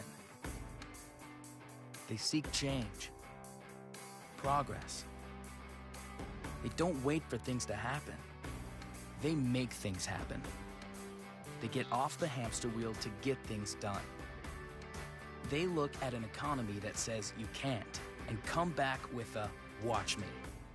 For the driven, Scion, what moves you? The time is upon us when all must choose which side we are on. We cannot win this fight. I will not hide. While others fight our battles for us! They are my friends. Will you follow me one last time? The Hobbit, The Battle of the Five Armies, December 17th. Experience it in IMAX 3D. Dad, I know I haven't said this often enough, but thank you. Thank you, Mom, for protecting my future. Thank you for being my hero and my dad. Military families are uniquely thankful for many things. The legacy of USAA Auto Insurance could be one of them. If you're a current or former military member or their family, get an auto insurance quote and see why 92% of our members plan to stay for life. Do you and Mom still have money with that broker? Yeah, 20-something years now. Thinking about what you want to do with your money? Looking at options. What are you guys paying fees? I don't know exactly. If you're not happy, do they have to pay you back? It doesn't really work that way. You sure? Are you asking enough questions about the way your wealth is managed? Wealth management at Charles Schwab. ESPN College Football Primetime is brought to you by Scion. For the driven, Scion, what moves you? And Charles Schwab, own your tomorrow.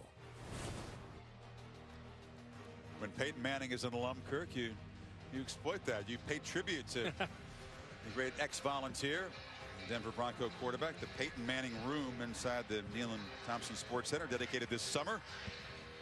Peyton very good about sending memorabilia, trophies right there. Remembering his roots here. Volunteers back in a 3-point hole after the touchdown and the missed extra point. This is Evan Berry. Evan Berry gets a crease, still running across the 50, tight roping down the sidelines, and finally marked out at the 41. Tennessee special teams continue to shine tonight. But some great blocks here to open it up. Does a nice job of following the holes with Berry, but watch the blocks here. I mean, they're doing a really good job there of creating that alley, that running way for Berry, and also Berry fighting to stay in bounds. Some good blocks, and here's Tennessee again. Special teams plus territory. See if the offense can take advantage of it. Again, their average starting field position is their own 46. Missouri starting on their average at their own 18. Dobbs tries to throw in first down, slips it to Hurd, who gets a block, knocked down. Good tackle made. Aaron Penton. He says the ball came loose. Are they going to rule it a fumble? Missouri takes it away. So Hurd made the catch. Penton dove over there, took his legs out from under him, and Michael Scher recovers the fumble for Missouri. They're going to have a conference and talk about it. We're more than likely going to get a review to see if he was down. Ruling on the field is a fumble by the Tennessee runner, recovered by Missouri. Yeah. First down. It's like his left elbow is down. If they're going to call that a fumble, I think they'll overturn that. The first look that we have is it's pretty obvious that his left elbow touches his knee, he's and down. his hip is down even before the elbow hits. Yeah, exactly. That'll be Tennessee ball. Scher trying to rip it out of Hurd's hands after the ball came loose. It'll be spotted at the 32 of Missouri. 2nd and 2 if they do overturn the call of fumble. Go back to why the play worked, and again, look at all the action in front of Dobbs and watch the linebacker. He doesn't know if it's coming or going. He's looking around. Where is it? Meanwhile, he's got Hurd in man-to-man coverage. All the action, all the pre-snap movement really having an effect on the linebackers from Missouri. There's no question he's down. Tennessee will maintain possession. Doyle Jackson is the SEC replay official looking at things right now. So the 58-yard kickoff return by Berry, setting up the Volunteers. And if they do overturn this as we expect, Tennessee threatening again. They've spent the majority of time in Missouri territory in this first half. 16 of their 22 plays in plus territory. And Missouri's defense doing a heck of a job to keep them out of the end zone. Dave Steckel, one of the better defensive coordinators in the country. Every year Missouri, they lose great players to the NFL and they replace them with players that are well trained. You can tell they spend a lot of time in the weight room. Player development, such a big part of every program. But Missouri, they're sticklers about it, and that's why they lose good ones and they replace them with good ones that seem to be seasoned. And Dave Steckel, a big part of that on this defense, obviously, as the coordinator. He coaches the linebackers. A great history of finding guys who played linebacker in high school, turning them into pass rush defensive end types. You think of Justin Smith and Brian Smith, Aldon Smith, Michael Sam, Coney Ely. They just keep coming, and now the two guys they've got here. Crowd booing. It's taking a long time for Doyle Jackson in the replay booth to overturn this. And sometimes it takes where the ball needs to be placed. The runner's knee was down prior to losing possession of the ball at the 32-yard line. It'll be 32 on the 32. And it seemed pretty clear. It took a long time to think about it, but now an 8-yard gain and still Tennessee ball at the 32. He said 3rd and 2. I believe it'll be 2nd and 2. Yeah, 2nd and 2. The first play of this drive after the kickoff return. So Hurd relieved. Most of the throws for Dobbs, as you said, have been the safe variety, looking for the backs quite frequently here.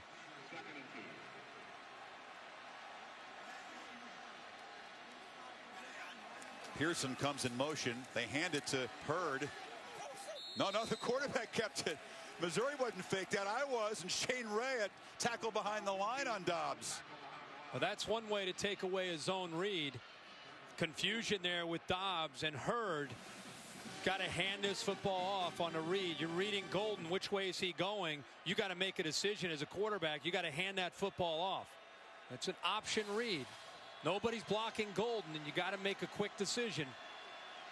He held it and should have given it that time to Hurd. Sets up another 3rd down. They've yet to convert a 3rd down tonight. Hurd has it.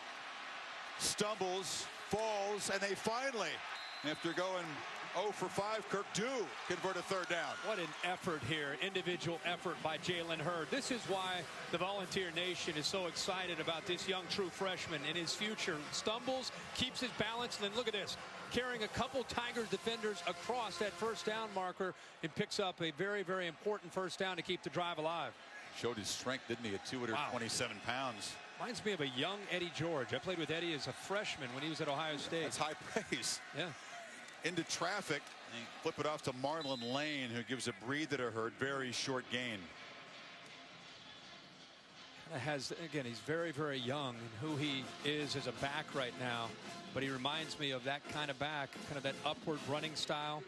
So you're saying he's going to win the Heisman Trophy eventually? I'm not saying that. I'm not saying that. Who knows? But his running style and his power for such a young back, he has that look and feel to him. 2nd and 9, near side. Catch made, but having his knee down immediately after making the catch was Pearson. Yeah, this offense is limited in their drop back passing game. Their passing game, for the most part, works off of their running game, off of their play action look, where you have the jet sweep, you hand the jet sweep, you zone read with Hurd, and then you come off of those same looks and you try to get a linebacker or a safety out of position. To ask Josh Dobbs to drop back and just throw it, they're not going to have a lot of success doing that. Hurd comes back in the game on 3rd and 3. They hand it to him. Hit behind the line, but fights free, shows the strength again, and moves the chains one more time. Again, he's sitting at home saying, I kind of like that comparison right now. This Jalen Hurd is taking over right now this series and this drive, and a big one here late in the 1st half. Look at the jump cut for his size, but what I love is he's just one of these backs that I think gets better and gets into that groove the longer he's in the game and the more carries he has. What a remarkable effort there to pick up that 1st down. Kentrell Brothers, a veteran linebacker, just bounced off of him. And now Dobbs trapped again in the backfield, hit hard by 2 guys. It was Shane Ray and Lucas Vincent. The tackle was actually the first man there. And with his athletic ability, he's got to feel this. He's got to sense this right at this point. He's got to understand that his man is not going to hold up. What tremendous effort by Lucas Vincent, a senior, 6'2", 300-pounder, just overpowered the offensive lineman that time, the center, Wiseman. Missouri doing what they do. 4 sacks already in the 1st half. A 2nd and 16 throw to the end zone, almost almost intercepted. Stepping over was Ian Simon as they tried to go back to Alex Ellis, who scored in the fake field goal earlier. Yeah, and the two Missouri defenders run into each other right here. That was the look. That was what he was trying to take advantage of, but he recovers quick enough, and the ball kind of floated up in the air, and I think that's why Simon was able to recover despite running into his own man. He still is able to get over there and make a play on the ball. Yeah, he's his safety is quick enough to play corner. Only 195 pounds. Showed the closing speed there. 3rd and 16. Dobbs again flushed out. Fires downfield to the end zone, hoping his guy could win a battle. But well covered there was Jason Kroom. 4th down. Now this secondary is breaking in a lot of new faces this year, and I know that they now have experience, but that was really a strength of the Missouri team last year, was the secondary, the defensive backs. I know Michael Sam got a lot of attention, and Ely did, but you know, these corners tonight, they're holding up for the most part on one-on-one coverage, not giving Dobbs and his receivers much room at all to work with. Dead center for Medley. He's trying to make it 17 of 18 inside of 40 yards in his freshman season, trying to tie the game. This time, no fake. He just knocks it right through. So the kickoff return by Barry sets the balls in good shape, and we're dead even on Rocky Top.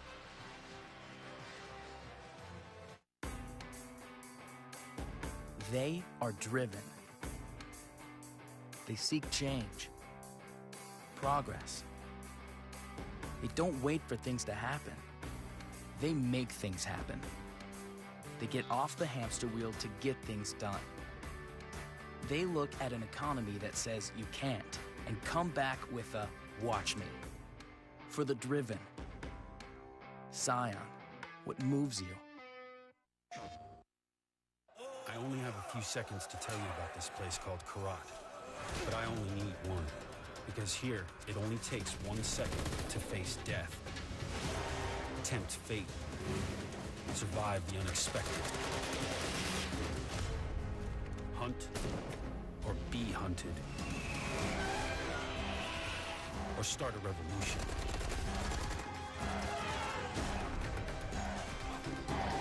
I only need 1 second, because in Karat, every second is a story. Far Cry 4. Friends play free on PlayStation. Rated M for mature. PlayStation.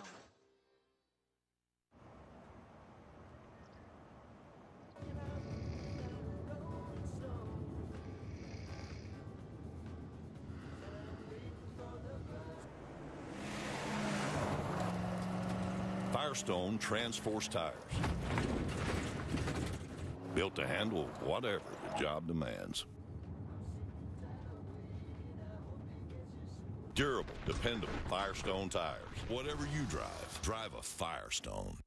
At Burger King, the $5 bill just got a whole lot better. Try the delicious Italian Original Chicken Sandwich, part of our 2 for $5 menu, where you can mix and match 2 large premium sandwiches for just $5. Only at Burger King. Monday Night Football, Ravens Saints, 8:15 on ESPN.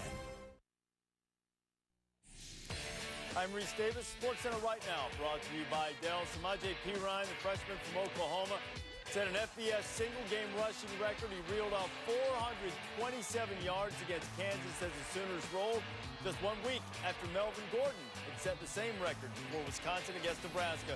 Perine, your new record holder, Chris. Reese, Melvin Gordon saying, wait a second, can I go back in the game in the 4th quarter against Nebraska? They took him out after 3 quarters. He could have made that perhaps an unbreakable record. It's a short kickoff. Taken by Murphy.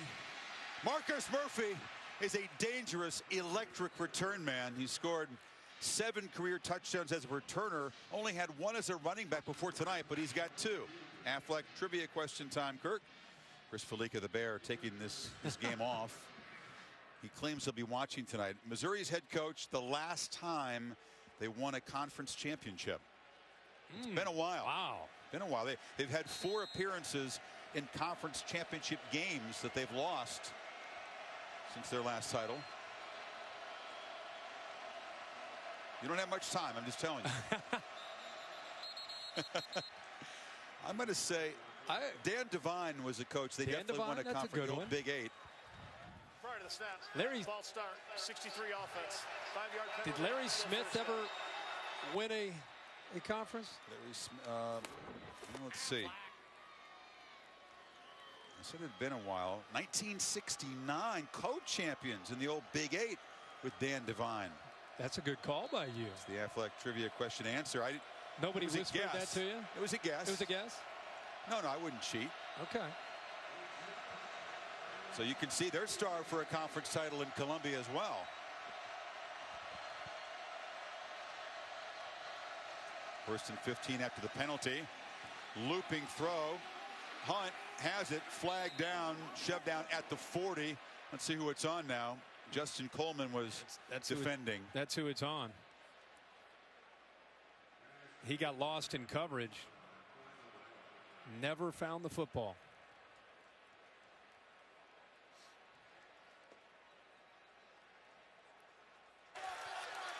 Pass interference, offense number 88. Oh. I thought they might call a push-off. It was a battle down there. And it'll go against Hunt, negating the catch. Yeah, it's one of those that you probably could have called either way. Gets downfield. Boy, I don't see it. Wow. I don't see it. That was a I don't see very it really touch either way. Yeah. I don't see it on Justin Coleman. Coleman catches a break there. He got lost in coverage, could not find the football. And that penalty moves him back 15 more. Now it's first and 30. Missouri 6 penalties tonight. Tennessee doesn't have one. Hinkle was already hot in the last commercial break, and now he's going to be even hotter at the officials after that call. Hansbrough, they just handed off for a short gain. Reeves-Maben on the tackle. That was a massive penalty, negating a gain down near the Tennessee 40. Absolutely, and now not only negating the gain, but pushing them back to now 2nd and 26. It's been a long first half when it comes to down and distance and field position for this Missouri offense.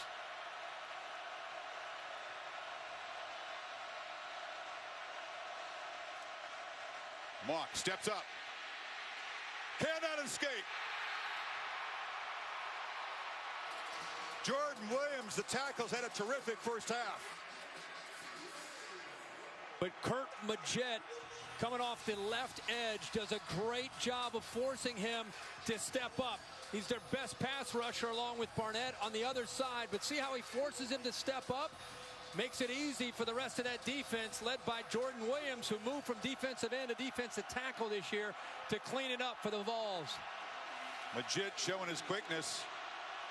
And the senior Williams stepping up. 3rd and 31.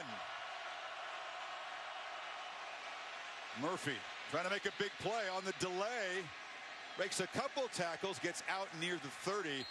But a Missouri drive undone by a somewhat shaky offensive pass interference call. See if Butch Jones is going to use a timeout. He has 3, or if he's going to let this clock work and save those timeouts for Josh Dobbs. Surprised here he didn't use a timeout. I am too. They can bleed it down to about 1:15 before punting if they want to. Cameron Sutton, the returner at his 30. They could have run 15 seconds more off before the punt. Yeah.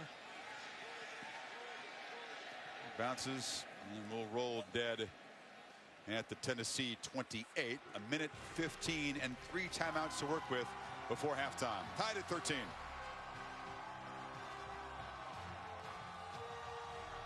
At Jared, I'm known as the perfectionist. To me, Nice. isn't good enough and Beautiful. is better. But no, it's your engagement, but this is my vow. With up to 10,000 blue diamonds and our amazing settings, I will help you create a one-of-a-kind ring that can only be described as, what's the word I'm looking for? Perfect. That's the word, followed by one more. Yes. And that's why he went to Jared, the Galleria of Jewelry. What are you guys doing? Yoga. It's supposed to make us more productive. Better mind and body keeps us efficient. You guys have misread the memo. This is the new Lenovo Yoga with the Intel Core i5 V Pro processor. It combines the productivity of an Ultrabook with the touch benefits of a tablet. And it's custom configured by CDW. So we can stop doing this? My head hurts. This is Bob. Bob's on a first date, so he's not thinking about where to buy his next set of tires. But if he were, all he'd need to know is TireRack.com. Right now, he could receive a Bridgestone Winter Utility Kit after mail-in rebate when he buys a set of 4 qualifying Blizzak tires. For details, he'd go to TireRack.com/TV. But Bob's not thinking about tires. Bob's thinking, should I tell her about that thing in her teeth? TireRack.com. Find, deliver, install. FanDuel's one-week leagues for real money are the hottest thing in fantasy football. On FanDuel, I've won over $62,000. Fantasy football on FanDuel is easy. Just choose a league, pick your team, and get your cash winnings Monday night. There's $1 games, there's $2 games. Each player has a different value. You can click on that player and insert them right into your lineup. Try FanDuel today and we'll match your first deposit dollar for dollar up to $200. With FanDuel, you get your winnings right away. Go to FanDuel.com and click on the microphone to get up to $200 free. Enter promo code TOUCHDOWN1. I'm Reese Davis, Buick halftime report coming up. Another Saturday, another single-game rushing record. We're going to see who's really running L.A. at the moment. If the Noles are going to do it, they're going to do it by a little bit then. That's the way they go. Mark Maylou-Holtzer here. We'll see you in a bit, Chris. Reese, thank you. See if the Volunteers can take the lead before halftime. Dobbs with 3 timeouts. Minute 14. And they just hand it off and drop behind the line is Hurd. Shane Ray, another tackle for loss. No urgency for the moment for the Big Orange. No, not yet, and not unless they were to pick up a first down. Maybe that has something to do with the way Butch Jones was willing to let that clock work. Maybe pretty happy to be at 13-13 considering the way his offense has executed here in this first half against a very, very talented defense. Kirk, we talked about Worley's injury, and although Dobbs' skill set, the running play, the escapability has helped him avoid sacks, Worley could throw the ball downfield, could stretch the field. That's not been a part of the Volunteer offense tonight at all. No, it hasn't at all. I mean, it's been mainly the running game and kind of dinking and dunking off of those same looks with their play action game. See what kind of adjustments they try to make, because at some point they're going to try to hit a big one. But they knew Chris coming in. They talked about it with us this week.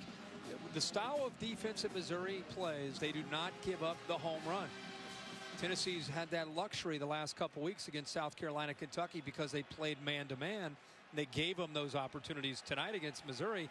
A lot of zone. It's tough to get the ball thrown downfield against them. They make you drive the ball methodically and give you the short underneath throws. Matty Mock just 6 of 15, but Missouri's pass rush doing a decent job. 4 sacks in the first half, 4 other tackles for loss. Tennessee getting that big fake field goal touchdown. Ashford to Ellis. To Heather Cox on the field. Chris, thanks so much. Coach, you're down 3 defensive players. You do get Brian Randolph back in the second half after suspension. How will his return help, and when will you use him? Well, it'll help because he's the quarterback of our secondary, and we haven't done a particularly good job of tackling in the first half, so we need to run our feet, drive for 5, and having Brian back in the second half will be a big boost for us. Your quarterback, Josh Dobbs, has been sacked 4 times. How do you better protect him in the second half? Well, we have to continue to mix it up. They're a very, very disruptive front, so staying ahead of the sticks. A lot of the sacks have occurred on 3rd and long situations. Coach, thank you. Thank you. Chris? Vols will get the ball to begin the second half, trying to get bowl eligible as Missouri tries to take a step closer to the SEC championship game. Reese, Mark, and Lou, the Buick halftime report coming up right now. Guys? All right, Chris, glad to have you with us. It was a record-setting Saturday for Oklahoma running back Samaje Perine. We had a graphic that looked very much like that last week, only it featured Melvin Gordon of Wisconsin. Perine running against Kansas, and certainly the Jayhawks struggle on defense. But when you roll up 427, you're doing work, Lou. Oh, you are doing an awful lot, but he just has such great speed. But he also had some fine blocking, plus that helped with the poor defensive secondary play. Fine blocking, Coach. He haven't got touched on some of those touchdown runs. That was phenomenal blocking by the guys up front. How about the freshman going for 427? Second time we've had the single-game rushing record broken in the same season. Marshall Faulk set it in 91, only to have Kansas' Tony Sands break it. First time we've had it done in back-to-back weeks. So Gordon holds the record for for not quite a full calendar week. And Samaje Perine turning in a brilliant performance. And by the way, Oklahoma blew out Kansas 44-7. Game on ABC to see who really runs L.A. Cody Kessler, Brett Hundley, USC, UCLA. I love seeing these two teams both wear their home uniforms. They're in the Rose Bowl. Hundley picked off by Anthony Cerro. That's his first turnover in over 2 years against USC's defense, and he turns it right around after that. Doesn't bother him. Just forget about it. And he would find Thomas Duarte, Lou. Oh, just to have a missed tackle. You know, you miss a tackle linebacker, they move the chains. You miss one in the secondary, they light up the scoreboard like this. USC got stopped on a 4th and goal deep in UCLA territory on 3rd and goal. Cody Kessler to Justin Davis, who just gets in. And early in the second quarter, we are tied at 14. USC needs to win and hope Arizona State loses to Arizona next week. UCLA just has to take care of its business. Win tonight, beat Stanford. They would go to the Pac-12 championship game against Oregon. Missouri's hoping to go to the SEC championship game. Tennessee giving them a fight right now. What do you think about the way the Tigers have responded to this new volunteer attack led by Josh Dobbs so far? They've done a terrific job, and when you've got guys like Shane Ray that can rush the quarterback, they have 4 sacks in the first half on quarterback Josh Dobbs. But I think the key for Tennessee, and you heard Butch Jones right there just tell, they've got to be creative for Josh Dobbs. Move him out of the pocket. Don't let him just stay back there and be a statue so the defense of Missouri can tee off on him. He's a very mobile quarterback. He had over 160 yards rushing against South Carolina. Let him move the ball outside of the pocket and make plays. Well, Missouri is doing a fine job on defense. Tennessee didn't have a first down the first 12 minutes of the football game. The fake field goal set them up for a touchdown, and for them to be in the ball game and not playing particularly well. Now, you do have to give an awful lot of credit, though. That Missouri front 7 defense is really good. They're quick, they're disruptive, create a lot of bad plays. All right, so Missouri with an SEC East title in their sights. They got to take care of some business the second half and next week. Ole Miss had faint hopes eliminated by a suddenly hot Arkansas team.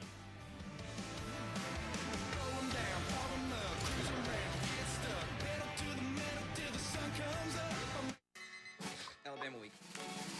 5. Table 5. Pick it up.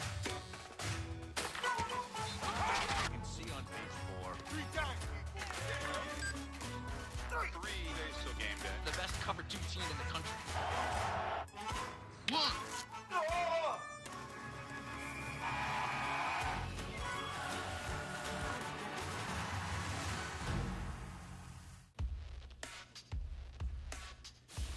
Hydration where you least expect it. Schick Hydro Sensitive. Water-activated gel hydrates your skin throughout each shave, and Skin Guards help reduce irritation. Our best shave for your skin. Schick Hydro Sensitive. Free your skin. That heart pounding in your chest is a wonderful, wonderful thing. There's power in the crunch of almonds. Crunch on. If you hear the sound of a tree falling behind you, but your speakers are in front of you, did the sound bar make the sound? The Sound Throwing Surround Sound Bar by Sony. Musical chairs. Fun, right? Well, not when your travel rewards card makes it so hard to get a seat using your miles. That's their game. The flights you want are blacked out, or they ask for some ridiculous number of miles. Honestly, it's time to switch to the Venture card from Capital One. With Venture, use your miles on any airline, any flight, anytime. No blackout dates. And with every purchase, you'll earn unlimited double miles. From now on, no one's taking your seat away. What's in your wallet? The SEC Championship Weekend kicks off in Atlanta, Georgia with the Regions Bank SEC Coaches Luncheon Friday, December 5th at the Hyatt Regency Atlanta. Get the inside scoop from the 2 participating coaches. Test your knowledge with SEC Championship Trivia. Watch videos from the season and have a chance to win door prizes. Purchase your tickets today from secsports.com or call 1-800-732-4849. The Regions Bank SEC Coaches Luncheon. This is the Buick Halftime Report. Alabama's breather against Western Carolina here nearly became a Pyrrhic victory. Blake Sims going to hit Amari Cooper here. Cooper's going to bruise a knee on the play. Did not return. Saban said after the game he'd be fine. The Iron Bowl showdown next week. Derrick Henry didn't play much in the second half. Go for the touchdown, Mayday. Excellent blocking, but he's got the speed to take it around the corner, turns the corner, runs it in for an easy score. By the way, T.J. Yeldon didn't play in the game either, holding him out, getting him ready for Auburn. 48-14 the final. Colorado and Oregon. Marcus Mariota speeding through traffic as if you were going 80 in a 55. Somebody pull that man over. Just kidding, Marcus. Pay the fine, go collect a whole lot of awards. Yep. Early December, 44-10. Oregon's going to the Pac-12 championship game. They already had that sewn up before this weekend. Ole Miss and Arkansas. Ole Miss had a shot to be in the SEC title game, had to have everything fall their way. Ole Miss instead would watch Arkansas get bowl-eligible Lou Brandon Allen to Keon Hatcher. Arkansas came to play. They just made so many big plays, and they played physical. They played well all year. They just lost some tough games like 1 point Alabama. But then this happens. Interception, great blocking, all the way, 100-yard return. Rowan Gaines doing the honors. Rebels turned it over 6 times. And Arkansas gets its second straight shutout. And Arkansas plays Missouri next week, and Bielema's team's going to a bowl. 30-0 final. Mississippi State taking on a hapless Vanderbilt squad. Mississippi State getting pumped up because they're still number 4 according to the College Football Playoff Selection Committee. Dak Prescott to Joe Morrow. Joe Morrow, what a good catch here. Turns it in to not only a first down, but how about a touchdown? 37-0 in halftime. Derek Mason's maiden voyage has not gone well in Music City. In the ACC, Boston College and number 3 Florida State. 26 in a row, Jameis Winston and the Seminoles have won. 10-10 game. Winston will find Nick O'Leary. That was the holding call by the right guard. I've never seen one, but Nick O'Leary does a wonderful job catching the ball with his fingertips. Nice job by the tight end. And what about the Florida transfer, Tyler Murphy, Lou? Oh, he's had a tremendous year. He's the most improved quarterback passing from last year to this year, but he also has over 1,000 yards rushing, I believe. Boston College had missed an opportunity to take the lead. Roberto Aguayo does not miss an opportunity to win the game. Jimbo celebrating yet another close victory, 20-17. Seminoles remain perfect. That's just what they do. They know how to win. And as you mentioned, at some point, this perceived weakness for Florida State, not being able to put teams away, becomes a strength because they think they're going to win every time, no matter what the circumstance. You know, it's been mentioned so many times, when you play the number 1 team, you're all fired up, and you're going to get their best shot. But this also happens when it gets towards crunch time. That team gets tight and doesn't play as well. You've seen it week after week in the second half.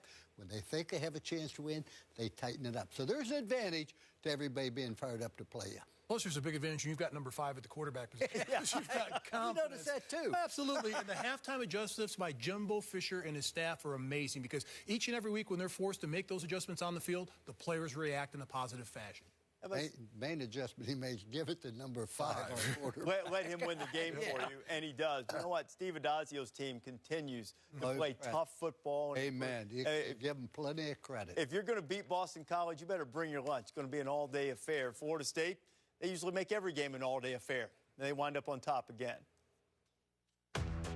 This halftime report is presented by Buick. 5 expectation-shattering models. Another reason to experience the new Buick. Phil, what happened to you? Oh, it's Black Friday. It's crazy. Saved hundreds. How'd you make out? Well, I slept in and saved thousands. There's a more civilized way to do Black Friday. Why save hundreds when you can get a check for thousands during the Buick Black Friday sales event?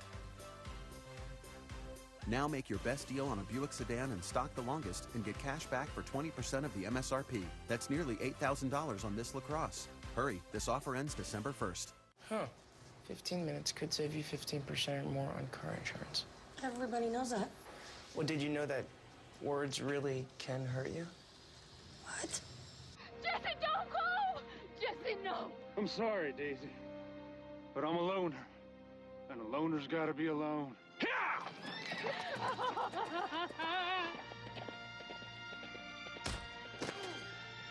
Geico. 15 minutes could save you 15% or more.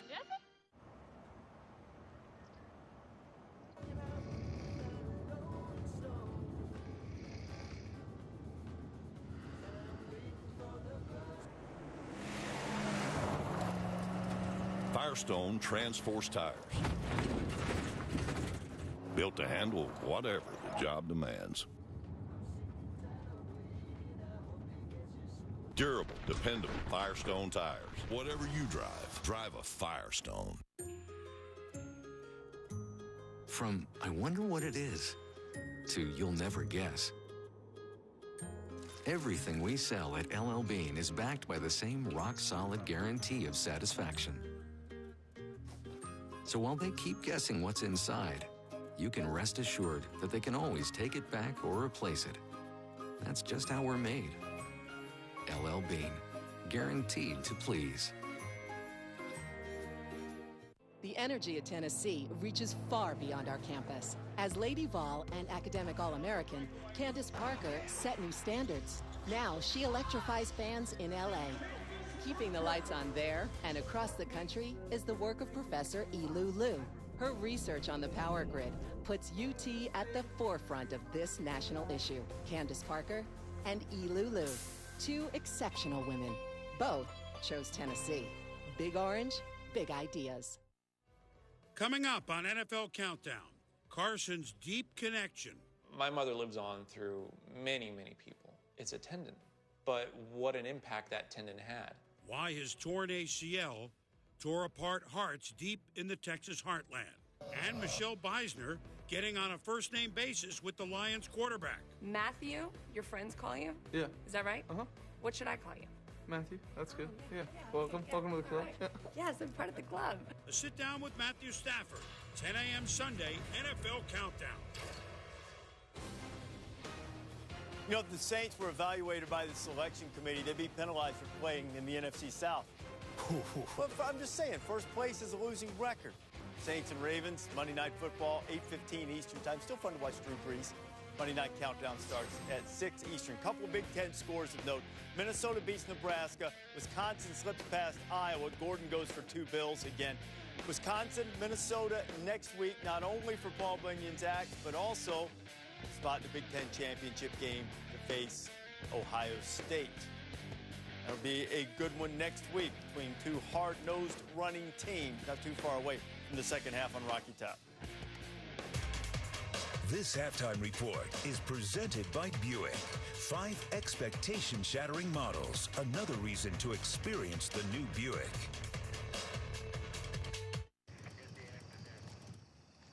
You know how fast you were going? Yeah, about 55. Where are you headed at such an appropriate speed? Across the country to enhance the nation's most reliable 4G LTE network. How's it working for you? Better than ever. How'd you do it? Added cell sites, increased capacity. And your point is? So you can download music, games, and directions for the road when you need them. Who's this guy? Oh, that's Charlie. You ever put pepper spray on your burrito? I like it spicy, but not like, ooh, spicy. You always like this? You have no idea. AT&T, the nation's most reliable 4G LTE network. Hey, Des, Kirk, check it out. I'm working on my Heisman pose. So is the pose this leg up, or is it this leg up? And then that arm goes... Oh. Tweet your Heisman pose for a chance to win. Because if I got this leg up, I would do this arm out. No, that's wrong. Oh, I got it. Here it is. Introducing new Wrangler Advanced Comfort jeans. We make Wrangler Advanced Comfort with 4-way flex technology. And the reinforced fibers are 20% stronger than traditional denim. New Wrangler Advanced Comfort jeans. Wrangler. Real, comfortable jeans. Let the columns stand. Let them stand 1,000 years. They stand for tradition. And for the future. They stand for discovery. And for sharing breakthroughs with the rest of the world. They stand for rolling up your sleeves. And getting the job done, Missouri style. They stand for you! The columns stand for Mizzou. Forever. We believe in possibilities. We're about getting things done, challenging traditions, and starting a few of our own. You see, we find new ways to do things. We like our way of living and taking care of our land. Who are we? We are Kubota.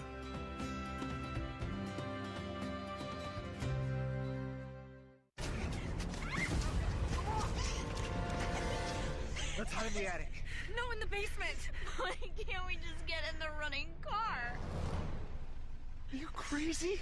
Let's hide behind the chainsaws. Smart. Yeah, okay. If you're in a horror movie, you make poor decisions. That's what you do. Shh, I'm being quiet. Breathing on me. If you want to save 15% or more on car insurance, you switch to Geico. It's what you do.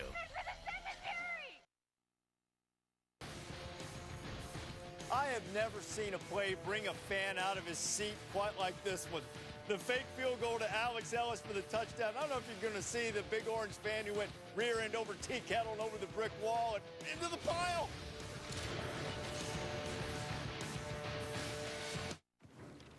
Phil, what happened to you? Oh, it's Black Friday. It's crazy. Saved hundreds. How'd you make out? Well, I slept in and saved thousands. There's a more civilized way to do Black Friday. Why save hundreds when you can get a check for thousands during the Buick Black Friday sales event? Now make your best deal on a Buick sedan in stock the longest and get cash back for 20% of the MSRP. That's nearly $8,000 on this LaCrosse. Hurry, this offer ends December 1st. Take a deep breath in and exhale. And a gentle wave-like motion. Liberate your spine. And reach, toes blossoming. Not that great at yoga. Yeah, but when I slipped a disc, he paid my claim in just 4 days. 4 days? Yep. See why speed matters at Aflac.com.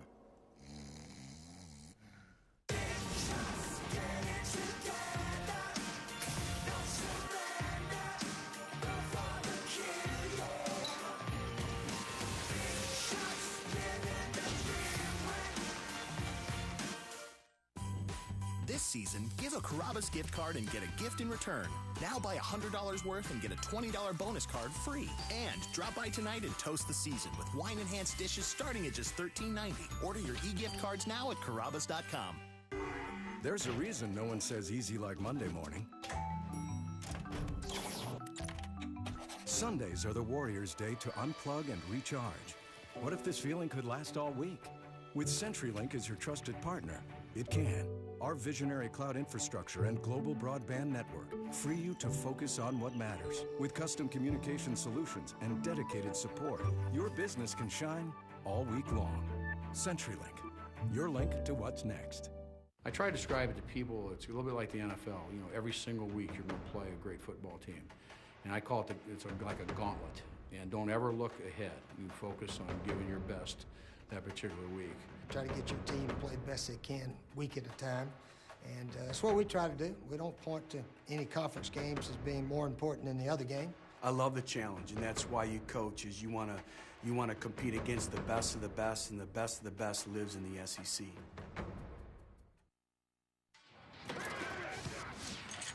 Well, welcome back to ESPN College Football Primetime, presented by Hampton Hotels.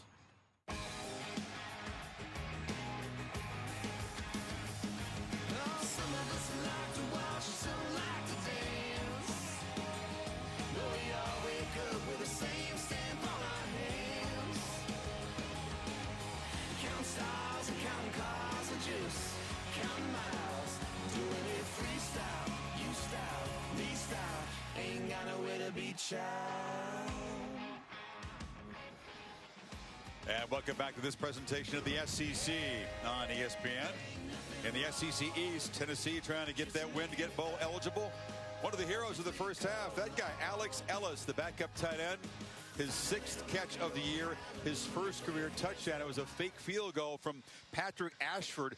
Walk-on to walk-on as the holder makes a big play. And Kirk, special teams, the reason why this game is tied at halftime. The balls have been great. Missouri pretty shaky. Yeah, and I think the special teams for Tennessee has them, I think, in this game thinking that they can compete. Their offense has had a tough time. I mean, you look at what Missouri's done defensively. They've come up with 4 sacks against an offense, by the way, with Josh Dobbs. They only allowed 1 sack in the last 2 weeks. They've just been overpowered with Shane Ray, Harold Brantley, also on the edge, Marcus Golden. Here the center pulls. They underestimate the speed and the push of Lucas Vincent, and it's been a lot of that for Josh Dobbs. So because of that, they've not been able to get their running game going, which I think will be very, very important for them if they want to try to pull away and win this game in the second half. And Randolph, the safety, suspended in the first half for that targeting foul last week, now returns. He was out at halftime warming up, loosening up the legs. But it's the Volunteers who will get the football first here in the third quarter. Deep boot by Baggett through the end zone.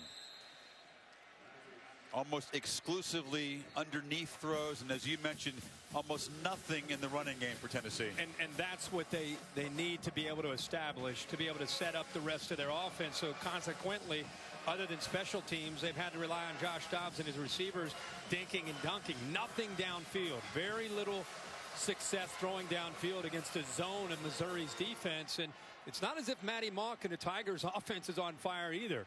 They've had terrible field position. They've self-destructed with some penalties. See if they can change their fortune in the second half as far as that goes.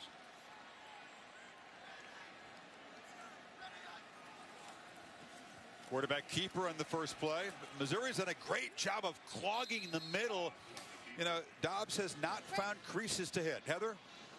Guys, it was an emotional Missouri locker room. Gary Pinkel told his team, we must stay focused. We played with high energy, but we didn't have poise. He said we've got to do a much better job of that. As for the passing game, certainly concerned Matty Mock just 6 of 15, but also the concern that the receivers dropped a lot of passes. Coach Pinkel said we addressed it. It's about focus and poise. 6 penalties for the Tigers in the first half as Dobbs does find room up the middle this time and runs out to the 39. 8-13. And Chris, he does a good job of making the right read. He missed a few reads in the zone read and the plays blew up in his face. This time he does a nice job with the read as he comes right here. He sees the defense is favoring to the outside. That opens up a nice crease to the inside, and he follows that big offensive lineman that time and picks up great yards behind Marcus Jackson. This time Hurd tries to get the edge, outruns the Tiger. Got around the corner against Michael Shear, the middle linebacker. How about nice gain. That stiff arm to Michael Shear? They're going to try to go tempo here, but again, Jalen Hurd has a combination of speed and power. That time he gets to the corner, but before he did, he gave a stiff arm to the middle linebacker. And whistle before the snap on 2nd and 3. They were going to take a downfield shot. A false start.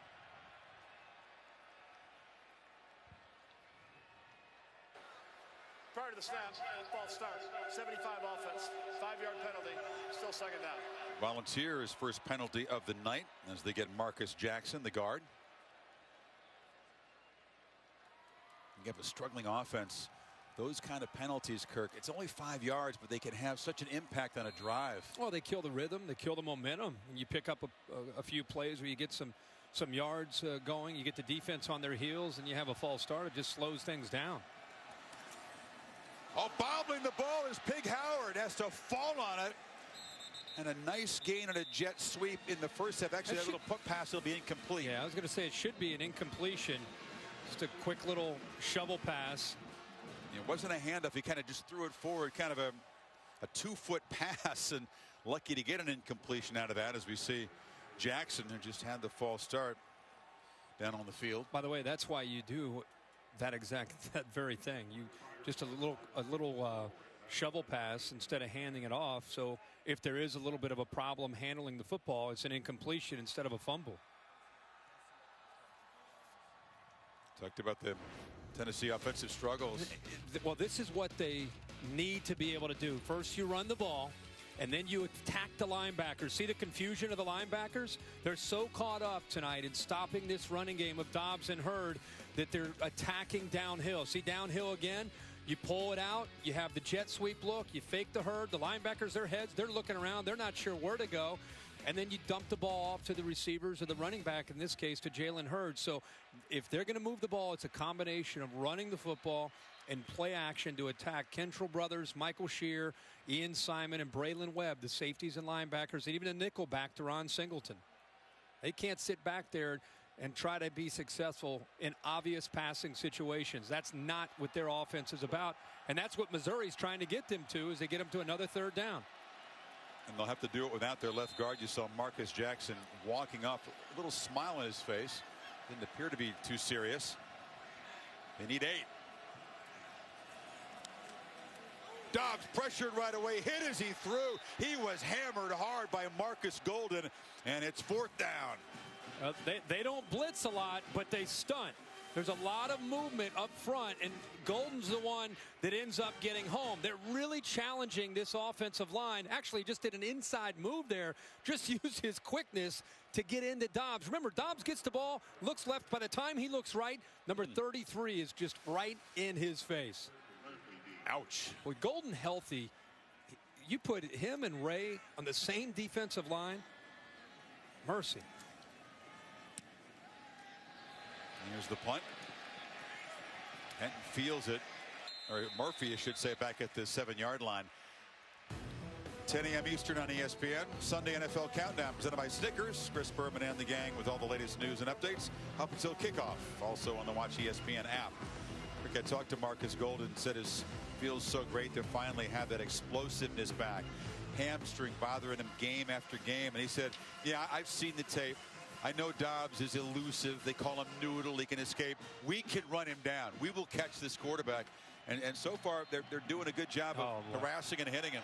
When you have a hamstring and you're a pass rusher that's bothering you for an extended period of time, you're really playing on one leg. To see him healthy these last few weeks, you can see what he's capable of doing. This is Murphy who takes off as for the 3rd time tonight. Tennessee able to down a punt inside the 10 and pin the Tigers back. Right away, Brian Randolph, remember, who was sat out the entire first half, he told Heather Cox, Butch Jones did, walking off the field, that having Randolph in the second half is important because he's the quarterback of that defense. Comes in for Todd Kelly.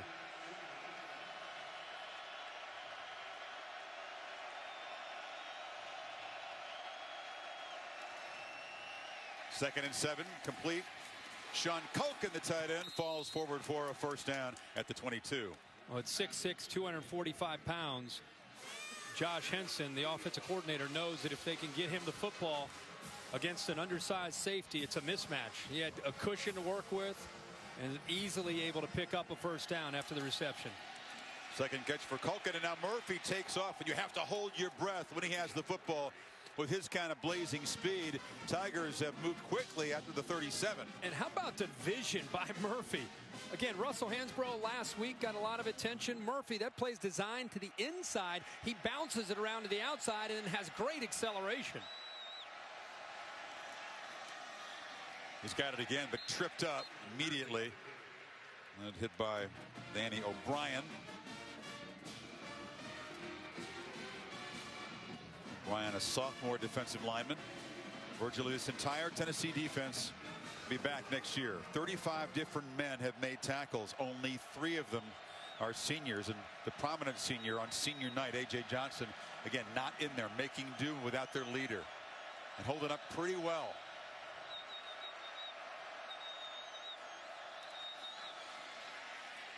Again, Murphy into Tennessee territory. They're finding success on the ground now.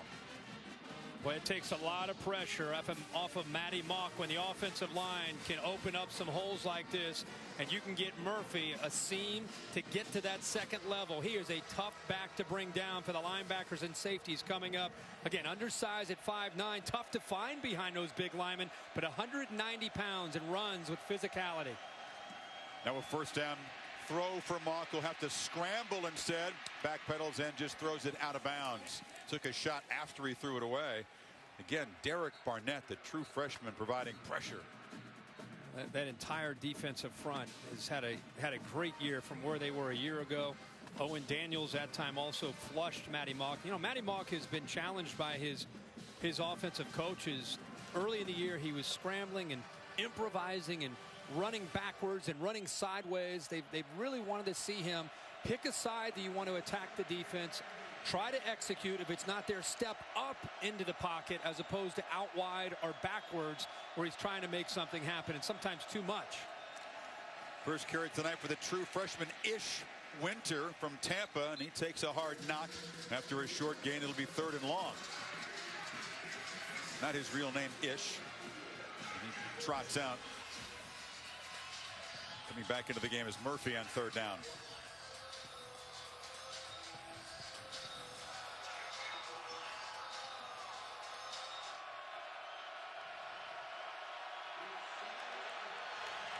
Mock changing the play. It's Hansbrough to his left. Man-to-man coverage across the board for the Volunteers. Mock thought about scrambling. Now stays alive, backpedals and fires, incomplete on the far sideline as a flag comes in late. Barnett hit the quarterback after he let it go, and that's going to be a costly personal foul. Personal foul, roughing the passer, 9 defense. 15-yard penalty, automatic first down. He was frustrated in the previous play, thought it should have been an intentional grounding call. Now he's cost his defense here. He's hit the top. Matty Mock again, instead of stepping up, tries to keep the play alive. It's not the most physical hit, but because it comes well late, it's the right call. It wasn't targeting. It wasn't necessarily the most ferocious hit, but it's more about the timing of how late the hit came. He also extended the arms, gave it a shove instead of just bumping into him. So the ball to 30 now. Crucial third down. And now we're going to get a little wildcat. Yep, Murphy. They sniffed it out. Tennessee was ready for this. A short gain as Vereen, linebacker, came up to join McNeil on the tackle.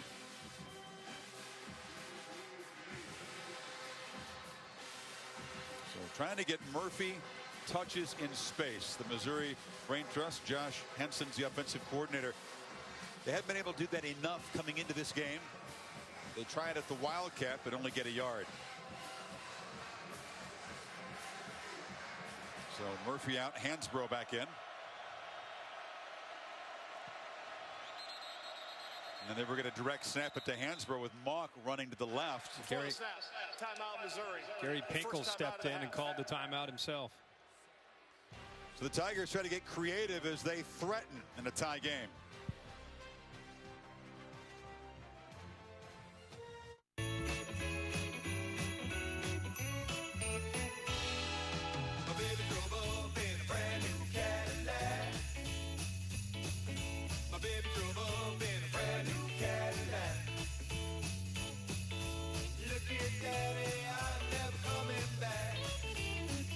Discover the new Spirit of Cadillac and the best offers of the season.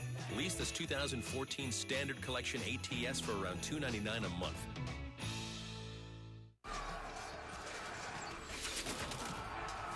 Come and play with me. You can meet some of my friends. They're really excited to meet you.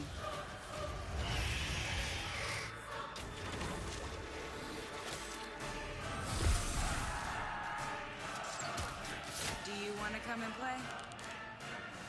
Game of War. Play for free now from the App Store. That's your new boss? Yeah. Well, your boss loves the beach.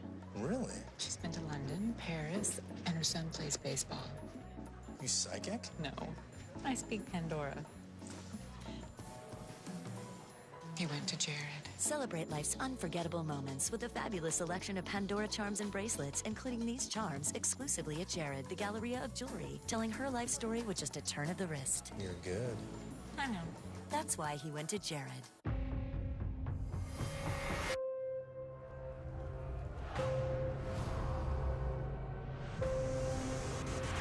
The future has begun.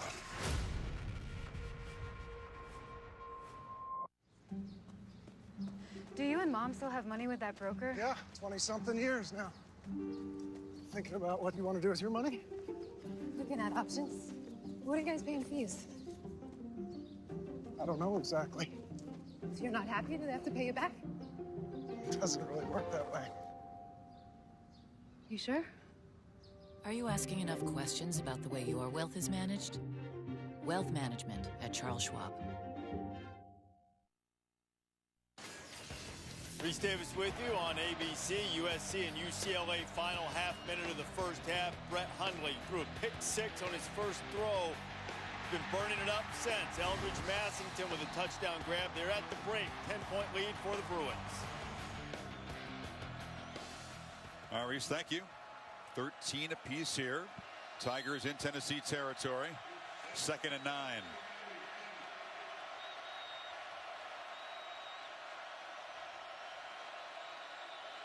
They tried a couple of potential direct snap plays in this possession. Called a timeout before Hansbrough got the direct snap last time. Now they hand it to him. Hard hit, short gain. It'll be 3rd down. Daryl McNeil came up to deliver the blow. That was a big hit. Love to see safeties where they don't hesitate. They come up and fill the alley. It's a great job of lowering the shoulder and making a big hit. Brad tried to get into it here and inspire the defense.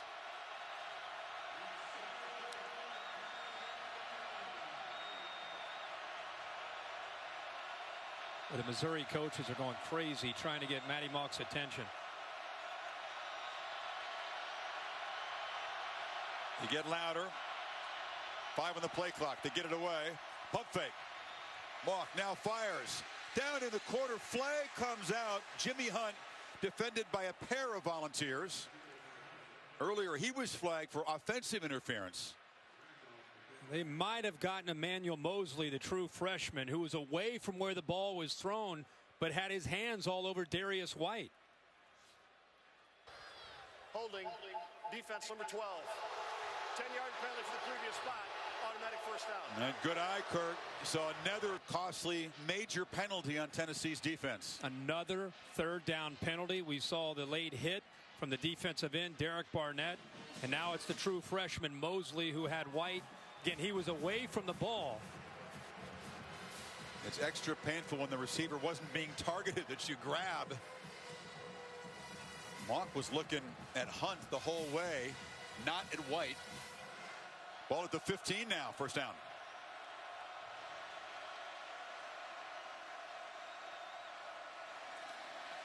Murphy knifing quickly. Whistle, no play. A flag is down near side, and this is on the Tigers. This has not been a great third quarter for execution. False start, 88 offense. Yeah, we have a false start on Jimmy Hunt. There's the holding call right there on that 3rd down. You can see again, it's away from the ball, but the freshman who locked up with Darius White, that's where the call is. Now the next play, Missouri has their own penalty, a false start to set them back after a big gain again by Murphy. Very meaningful game for both teams. Missouri obviously 2 wins away from the division title. Tennessee trying to get to 6 wins in a bowl for the first time in 4 years. Mental mistakes piling up here.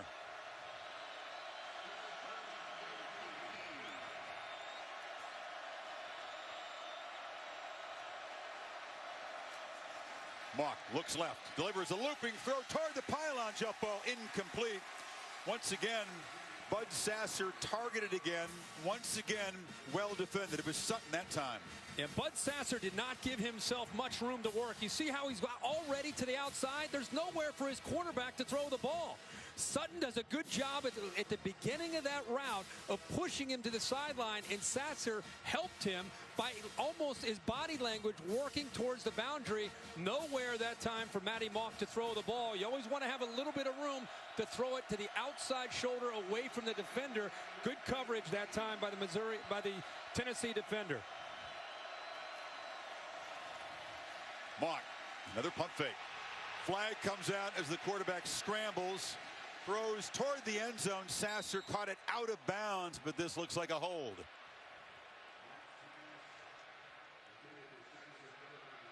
They continue to try to get the ball to Sasser.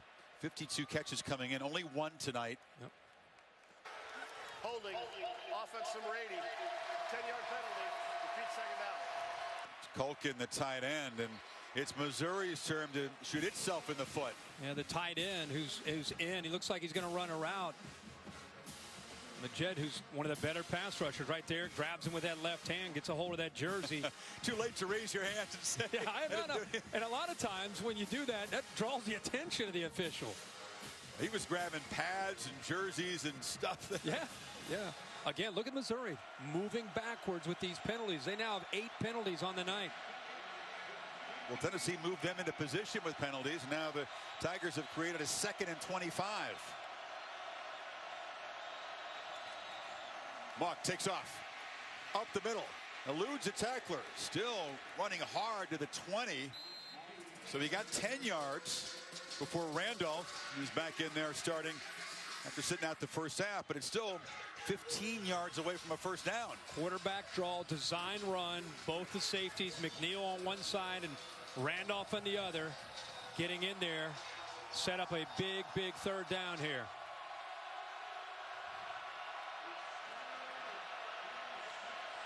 They're in Baggett's field goal range. The snap gets away. Flag comes in. Mark was looking to the sidelines when Evan Boehm snapped the ball. That's to avoid a turnover. Chris, that's the thing about looking over the sideline. You're always, what's the adjustment? The offensive lineman, while you're doing that. Illegal motion, offense number 7, moving forward to the snap. That penalty's declined, 4th down. Yeah, he was moving forward because he was trying to make a change on the line, and Boehm snapped it. How many times do you see in these tempo, no-huddle offenses, a quarterback looks over and he's trying to make an adjustment, and the ball's snapped? Remember the Auburn game? Sure. When they had a game where it came down, Nick Marshall's looking over, and all of a sudden the ball snapped like this. It happens a lot, and it's because you're on the road. The offensive linemen are leaning over. They can't hear anything. The quarterback, a lot of times, he just flips his hand down to be able to let the center know it's a snap, and there often is miscommunication. Kurt Magid is up. Yeah, which is relief great from news. the Volunteer crowd. They were looking at briefly at his right knee, but they cannot afford to lose him. With A.J. Johnson obviously out, Magid along with Reeves Maven have taken over the leadership role for this defense. I said they were in very comfortable field goal range for Baggett. The loss pushes him back a little bit, but reliable kicker who has his one and only game-winning field goal in his life at any level was here. 4 overtime game a couple years ago. This from 43. And Andrew Baggett likes Neyland Stadium. Knocks it through. Missouri's back on top by 3.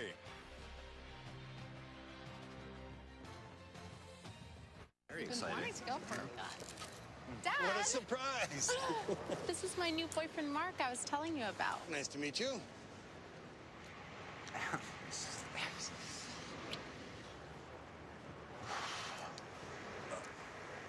Gotta run, honey. All right. Oh, it was a pleasure. So easy to dip, so hard to put down. New rolled chicken tacos. Tasty shredded chicken, all rolled up with your choice of dips. Only at Taco Bell.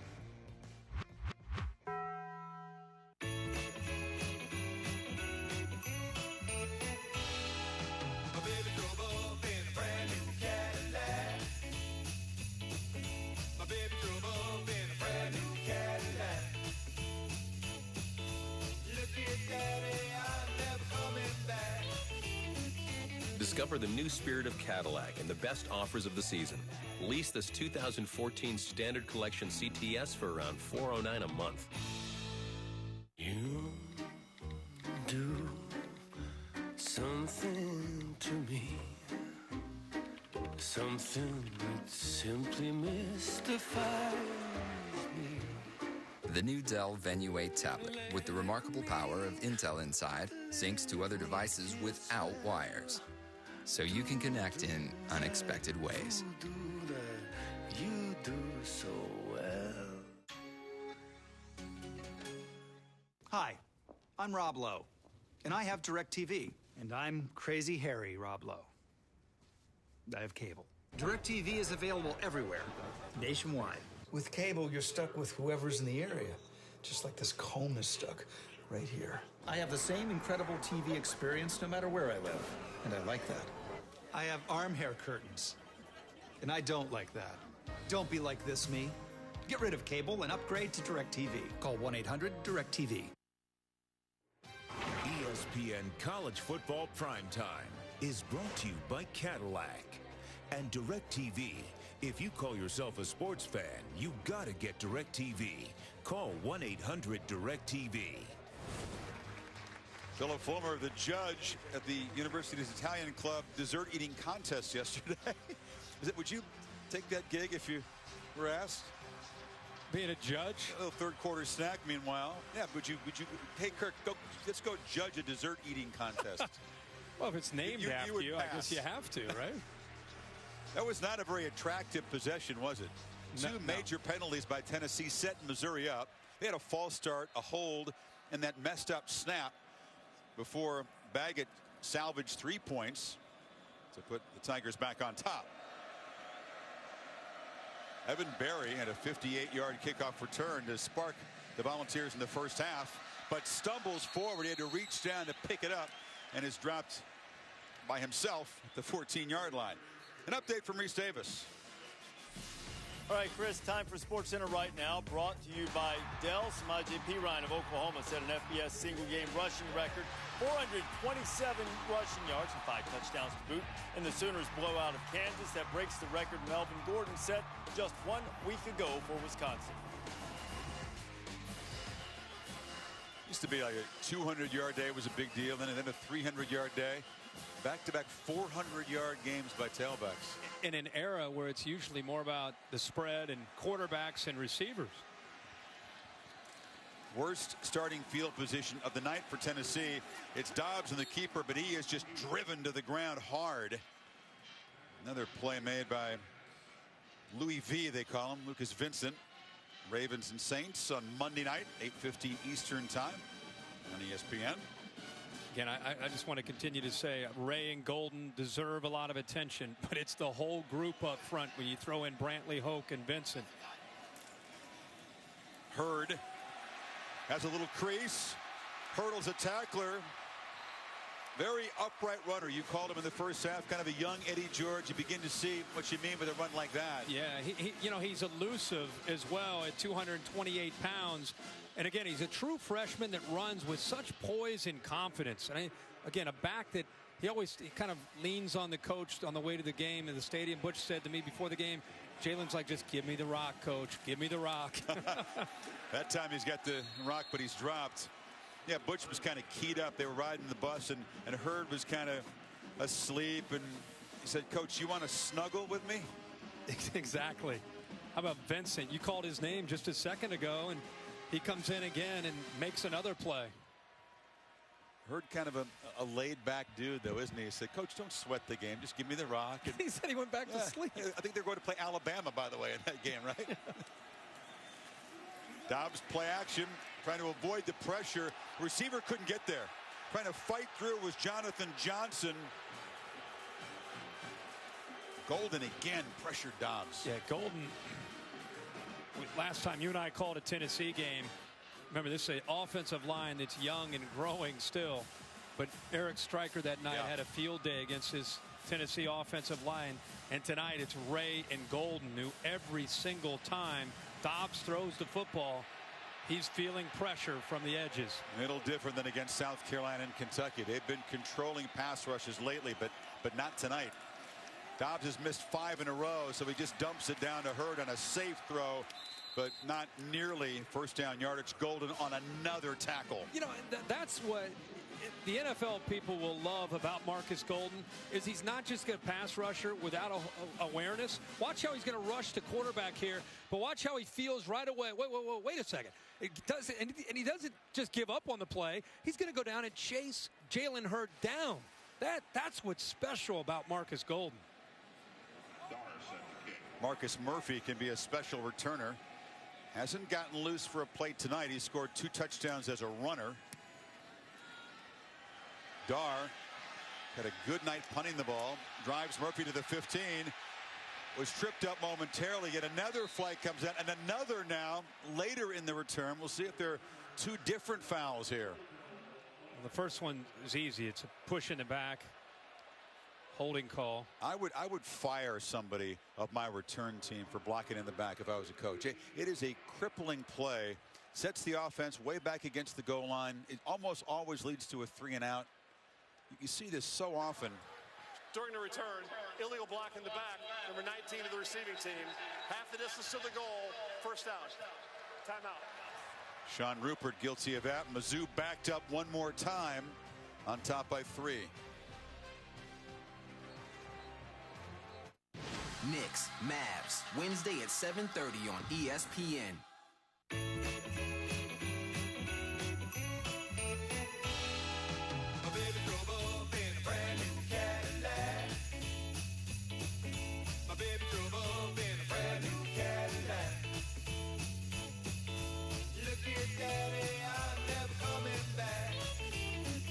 Discover the new spirit of Cadillac and the best offers of the season.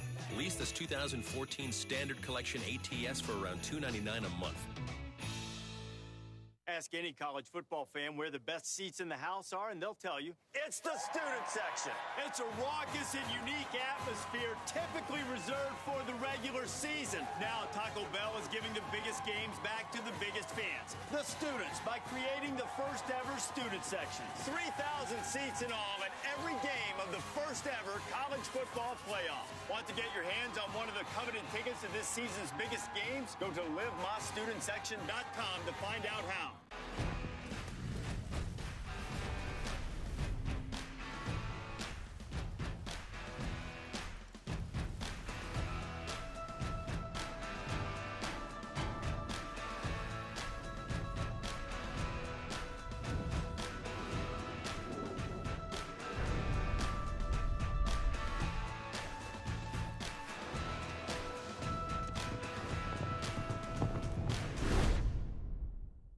This is Phyllis. Phyllis is headed to a science conference, so she's not thinking about winter tires right now.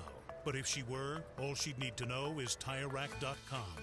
Right now, she could receive a Bridgestone Winter Utility Kit after mail-in rebate when she buys a set of 4 qualifying Blizzak tires. For details, she'd go to TireRack.com/TV. But Phyllis isn't thinking about tires. Phyllis is thinking, well, I'm not really sure, but it's probably important. TireRack.com. Find, deliver, install.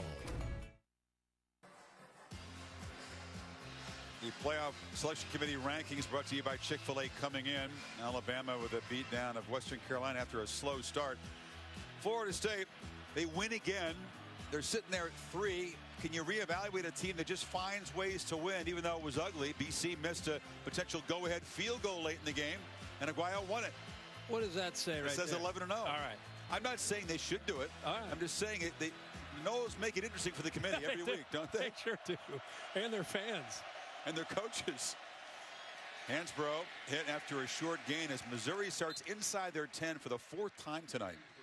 You go back to that gain by Jalen Hurd on 3rd down. They got him a little bit better field position, and then an outstanding punt.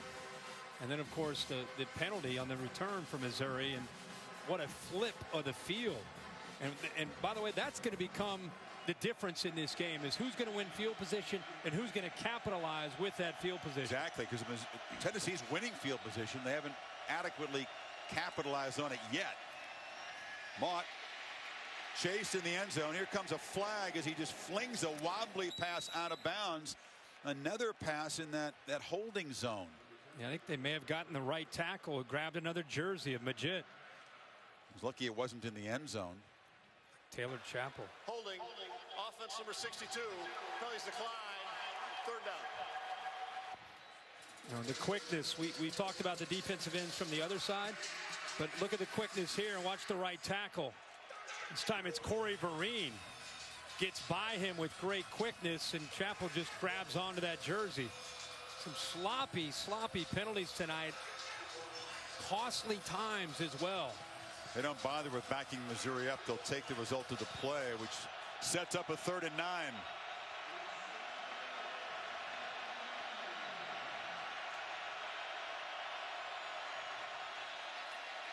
Screen.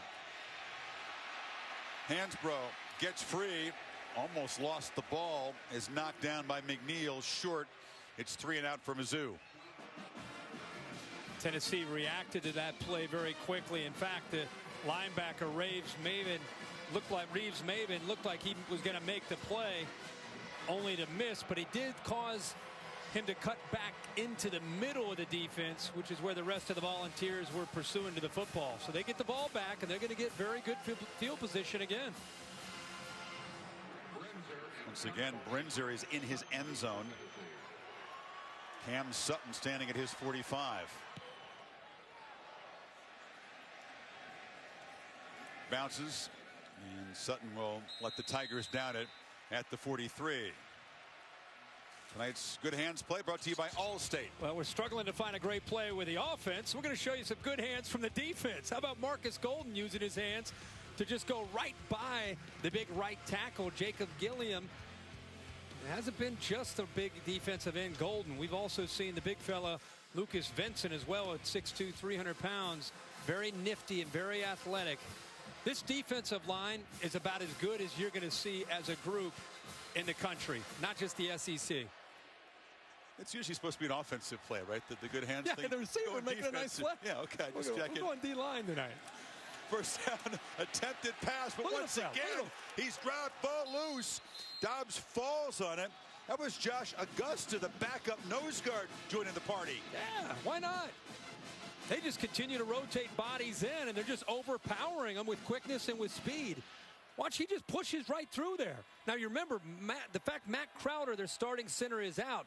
They told us this week they wouldn't miss a lot with Dylan Wiseman in. But 71, the sophomore from Cincinnati, at times getting overpowered by Missouri. Dobbs again has to scramble, and he's knocked down hard again by Augusta, who at 330 pounds is quick. Ball came out. It's a turnover, and Marcus Golden makes the recovery. Chris, I think this one will be looked at again, and we'll have to see if his knee was down or if the ball was already coming out. Boy, Josh Augusta has come into this game and right away making plays. 97, he chases this down from behind. Watch what he does as Dobbs is trying to make plays. He buries him into the ground, and that's where the ball came out. Dobbs looking at the scoreboard, hoping a replay would show that he was down, but that looked like it came out. I think it's out. Yeah. Oh, it's out. The knee close to hitting. We'll review it. Remember, he had a fumble initially ruled against Hurd, reviewed in the first half and overturned. That was more clear cut than this. I think this is our best view. Watch the right knee and the ball. Yeah, the ball's out. Bill LeMonnier is our officiating consultant in the booth. Bill, how would you see this if you were in Doyle Jackson's position? Awful close play, but that knee is not quite down when we see the ball come down for him. Review, the ruling on the field is confirmed. First down, Missouri. So a fumble in heavy traffic. Good call by the replay official and good call by the guys on the field. And the game's first turnover as Josh Augusta, a big dude with quickness, makes an impact suddenly in this game. So let's get this straight. You have Brantley making plays all over the place, who's a sophomore. Matt Hoax had a great night as a senior. Lucas Vincent is a senior making plays. And then the big sophomore decides he wants to get in on the act, and he's out there making plays. A lot of depth in that Missouri D-line, that's for sure. So Mock and company at the 40. Murphy hit immediately. Fights back to the line of scrimmage. They haven't created much in the middle with the running game tonight. It's been on the edge. Yeah, they've had most of their success, and really that's usually where their offense has success, is to the outside zone plays, stretch plays, where the linemen get out in front and they find a crease and get upfield. They almost hide behind those linemen, hit that crease in a hurry with Murphy and also Hansbrough.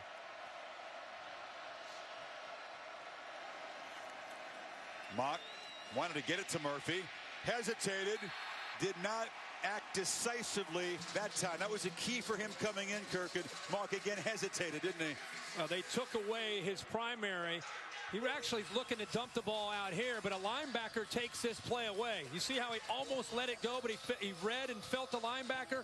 Unfortunately, once he did that, he starts to step into the pocket, which is what they've been training him and talking about. Don't go outside, don't go backwards, step into it. That time, the Tennessee defense just waiting for him. They just corralled him and kept him in that pocket. Curtin Majit is back in the game, working hard to collapse the pocket on Mock. 3rd and 16.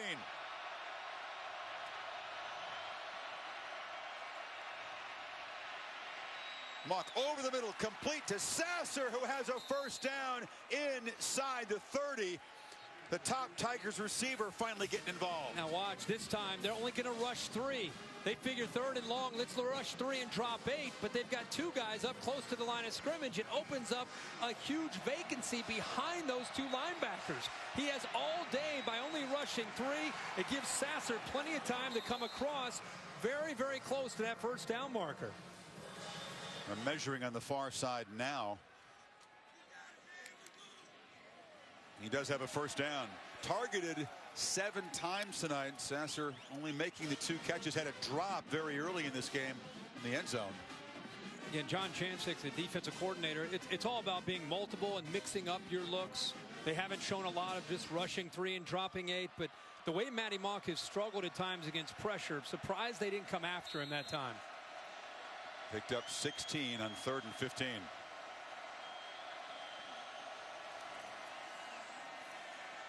Mock again, pressured, chased, dropped.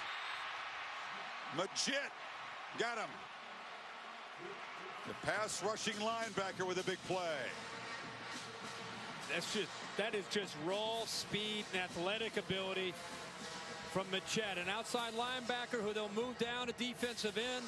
And with A.J. Johnson down, Majit's got to step up and make plays. It's been a long night for Taylor Chappell, that right tackle who's been lined up against him. Does not have the suddenness or quickness to be able to get outside and defend him at all. 3rd sack for the Vols, so Murphy on the handoff. As we're inside the final minute of this 3rd quarter. Now remember, the last 3rd down, they had him in a similar situation. They rushed 3 and dropped 8.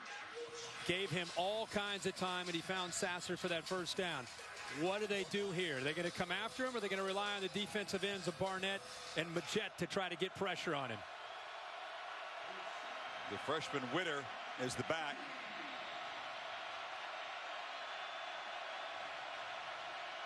Here they come. Final play of the quarter. Mock fires over the middle and incomplete. Trying to get it to Sean Culkin. Well covered. It'll be 4th down as the 4th quarter begins. They brought pressure that time. Disguised it until the very last second. They brought the nickel back on the blitz.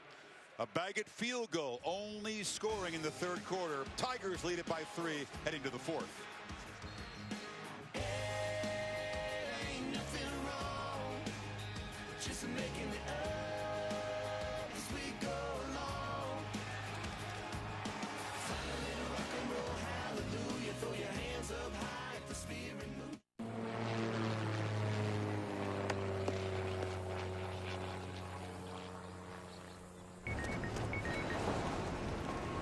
Moving forward is very important. Everyone here understands the severity of the procedure.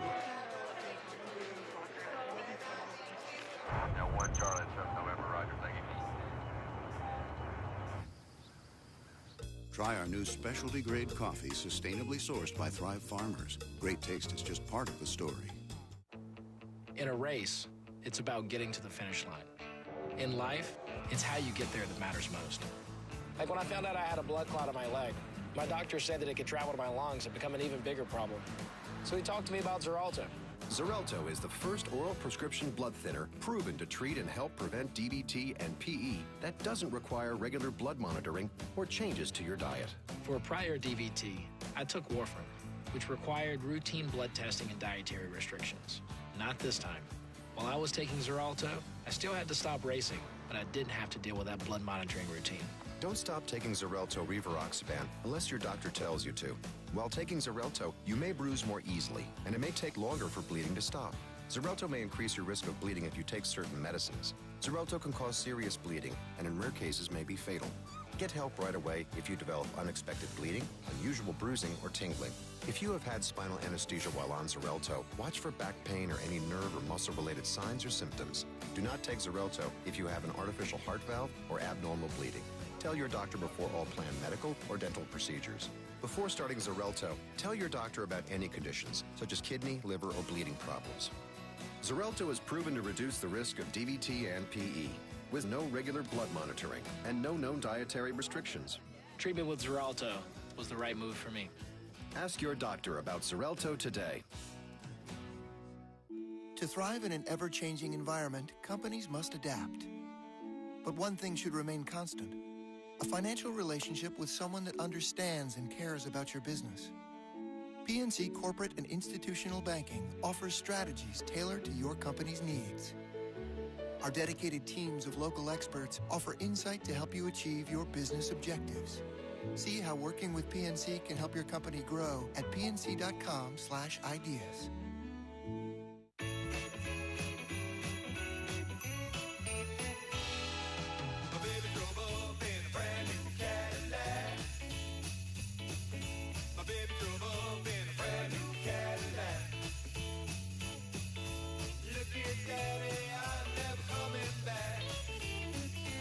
Discover the new spirit of Cadillac and the best offers of the season. Lease this 2014 Standard Collection CTS for around $409 a month. College Football Playoff Top 25 Ranking Show, Tuesdays at 7 on ESPN. Well, welcome back to ESPN College Football Primetime, presented by Hampton Hotels. Andrew Baggett, career long is 46. This is from 51 to stretch the Tigers' lead. Not the nicest field to kick off of. Footing is not perfect out there. Steps into it, boots it, doesn't have the leg. Was right in the fringe of his distance. So Tennessee will take over, still down 3. You said before this would have been a career long. Did not have the leg there, and also looked like it may have been off to the right. Well, that was not a masterpiece of a third quarter, Kirk. We had 6 penalties. We had 1 field goal, a lot of mistakes, a lot at stake for both teams, and now you got about 14 and a half minutes to decide this thing. Somebody's going to have to avoid mistakes more than their opponent and come out here with a win. Hurd, a short gain on first down. It almost feels like now that we're into the fourth quarter, this game's going to come down to a crucial moment. It's going to come down to that crucial play. Who's going to make it? Is it going to be Josh Dobbs, who's been a hero the last couple weeks? Is it going to be Jalen Hurd? Is it going to be Matty Mock? Is it going to be Shane Ray? Somebody at a crucial moment here in the next few minutes is going to make a game that's ultimately going to decide the outcome of the football game. That's the beauty of getting into the fourth quarter when it's a one-possession game. Hurd in the flat, gets a first down. And that confidence that's come from that big comeback win at South Carolina and then hammering Kentucky may come into play for Dobbs. Hasn't been easy for him. You know he's going to face pressure in this fourth quarter from the pass rush. Well, again, he hasn't played a ton of football this year. I mean, they thought about redshirting him this year. In fact, that was the goal with Justin Worley. So he's really only played all year these last 3 weeks. So these kind of situations really testing the poise and maturity of the young sophomore. Dobbs took 1 look to his right. That throw wasn't there, and then he takes off. They're trying to keep it pretty basic for him, you can tell. Yeah, that and you're also facing a defense that all week they've heard about how number 11 can hurt you with his feet. Contain him. Don't let him get outside. Don't let him hurt us by creating. Let's keep him in that pocket, make him throw to have to beat us, and that's what Tennessee's struggling with right now. They're dinking and dunking to Jalen Hurd, but somebody's got to make a play downfield to help Dobbs out. Dobbs has it, flips it, and the ball tackled behind the line. That's going to be, and Webb made the play. That's the 12th negative yardage play for this Tennessee offense tonight. I just don't feel Missouri feels threatened downfield. And when you're a defense and you don't feel threatened, you start to creep.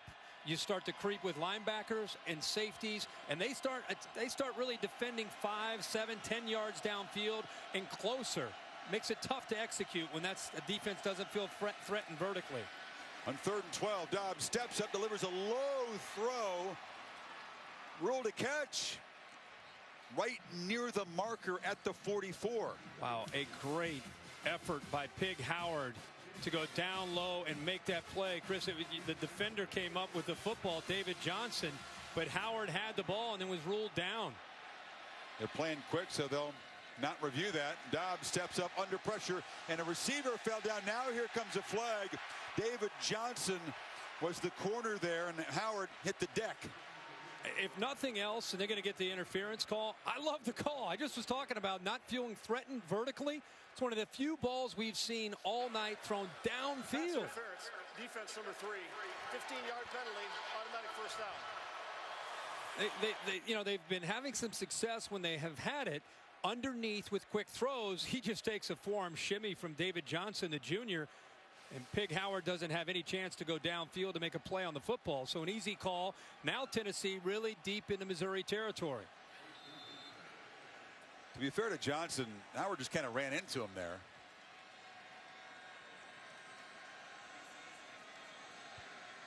Along with that right forearm, yeah. Didn't say there wasn't contact. Yeah. So it would have been hard to get out of the way. On the slant, intercepted. It bounced off the hands of Josh Malone, picked off by Dennis. So Kenya Dennis on the carom, and Tennessee's threat is over. And this is where the freshman Josh Malone, remember, a true freshman, hasn't played a lot of football, starts to look downfield, going into the teeth of that defense, goes into the defense, loses his focus and concentration on the football, goes up in the air, and Dennis makes a play. Can 7-Up 10 pack full 7-Up flavor into only 10 calories? Well, if you can pack 5 seasons of your favorite show into just one weekend, pack this much heat into one wing, this much drama into one friend, You guys don't think I'm crazy, because I'm not crazy. and pack this much girly into one man,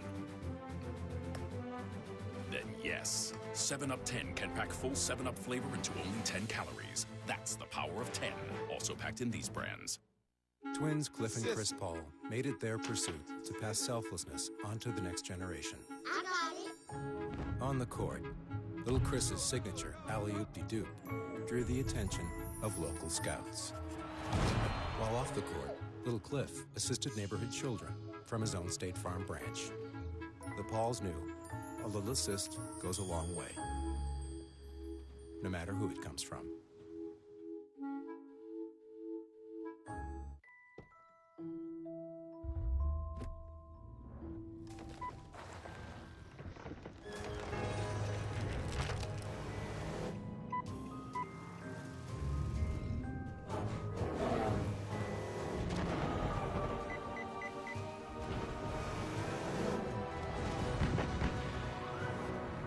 Nissan Rogue with Safety Shield technologies. The only thing left to fear is your imagination. Nissan, innovation that excites. You want to perpetrate a kidnapping? The team's back together. Let's roll.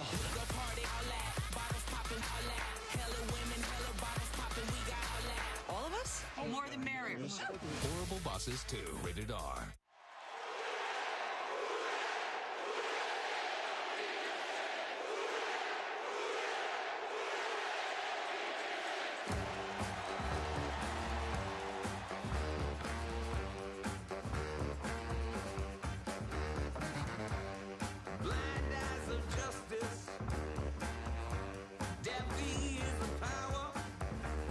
Monday Night Football, Ravens Saints, 8:15 on ESPN.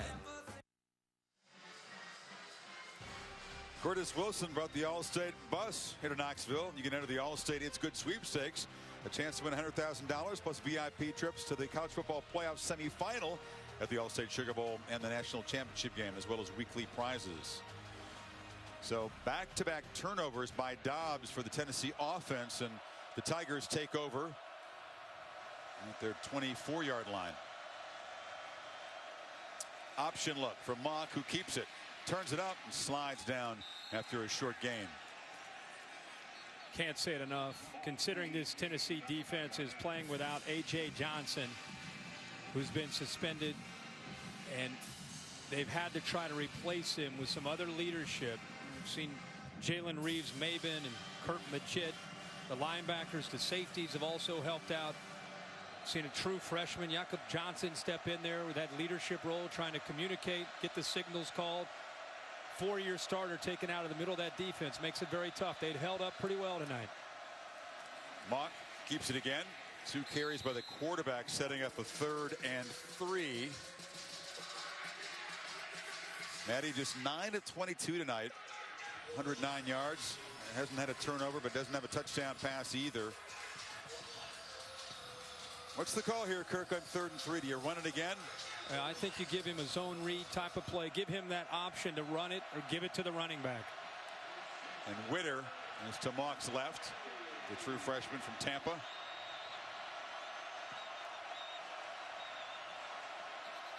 Movement again by Missouri. Left guard looked like he flinched. This offensive line has had a rough go after halftime. Prior to the snap, false start. Offense 62. 5-yard penalty. Still 3rd down. Call it in Chapel. But it's not 62, it's 63. Brad McNulty. Left guard's moving.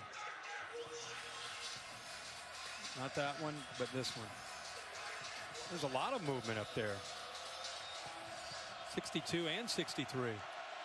3rd and 3 becomes 3rd and 8 now. Significantly tougher. Mock against a 4-man rush, fires downfield, loops it for Hunt, who catches it. Stiff arm. Touchdown, Missouri. Lightning strikes on 3rd down. 73 yards.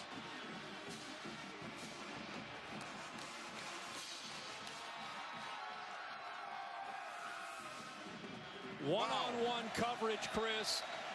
Interesting on 3rd down. They leave him all alone with Justin Coleman, the nickelback, and Jimmy Hunt, who's been missing some games earlier in the year, is finally getting healthy, wins a one-on-one battle. Coleman got beat off the line of scrimmage, and once he got beat, Hunt got behind him, and Coleman never found the football. Hunt adjusts to it, breaks the tackle, and takes it to the end zone. Hunt's 6th touchdown reception. That's his longest play of the season. And Missouri, with that huge pass play, stretches it to a 10-point lead with 10:42 to play.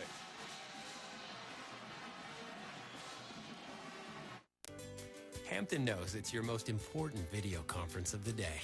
Hi. Hi, buddy. That's why the Wi-Fi and free hot breakfast are something to smile about. And good reasons to book now. Feel the Hamptonality.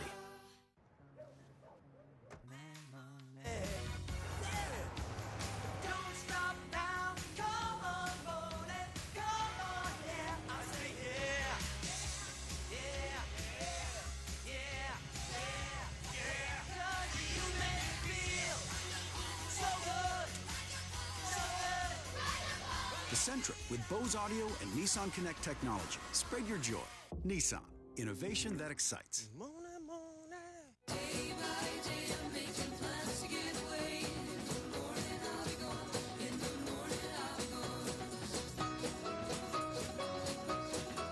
Follow your favorite team this season and book now.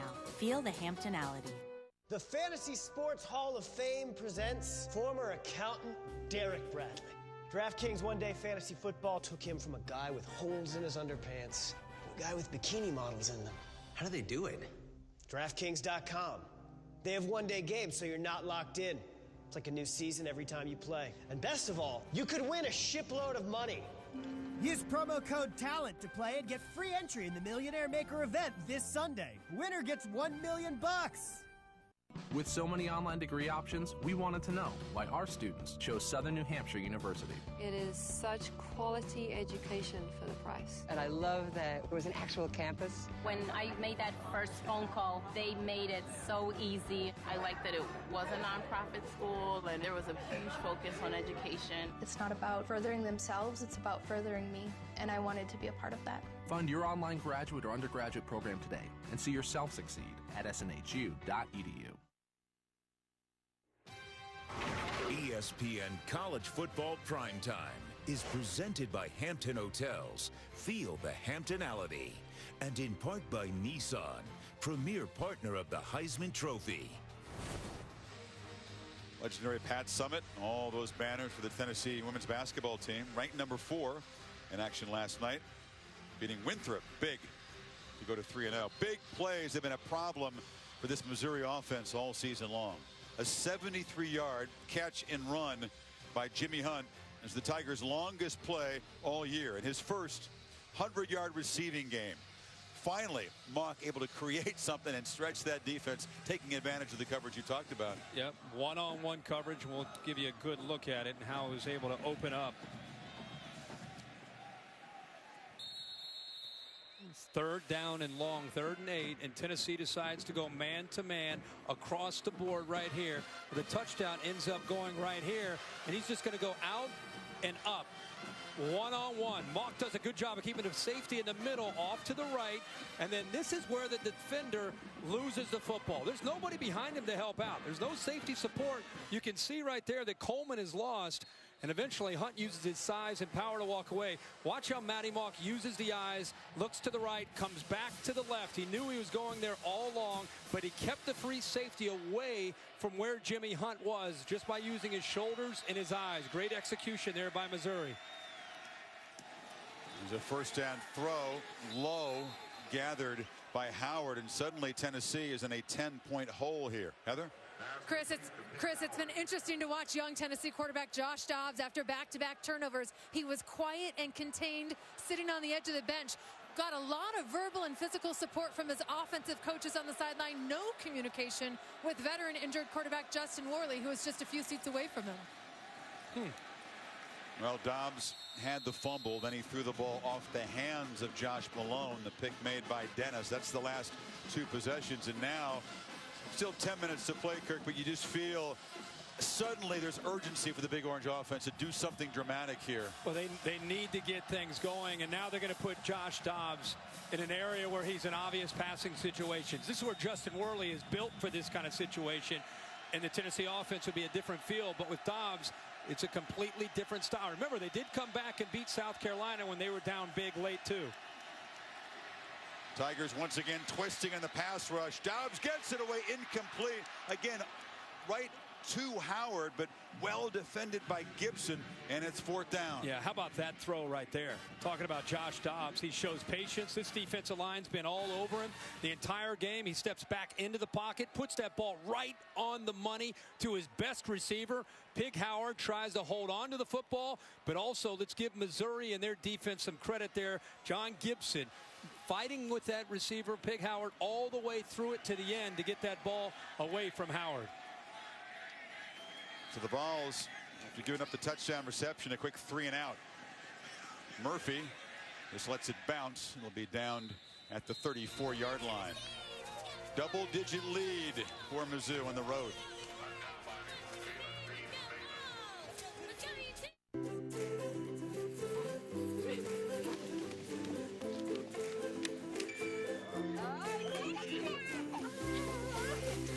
Retirement solutions from New York Life can help you keep good going.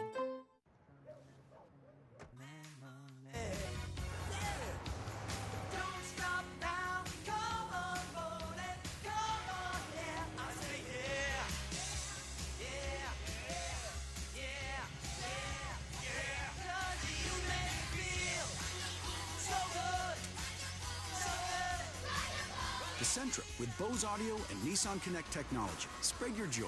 Nissan. Innovation that excites.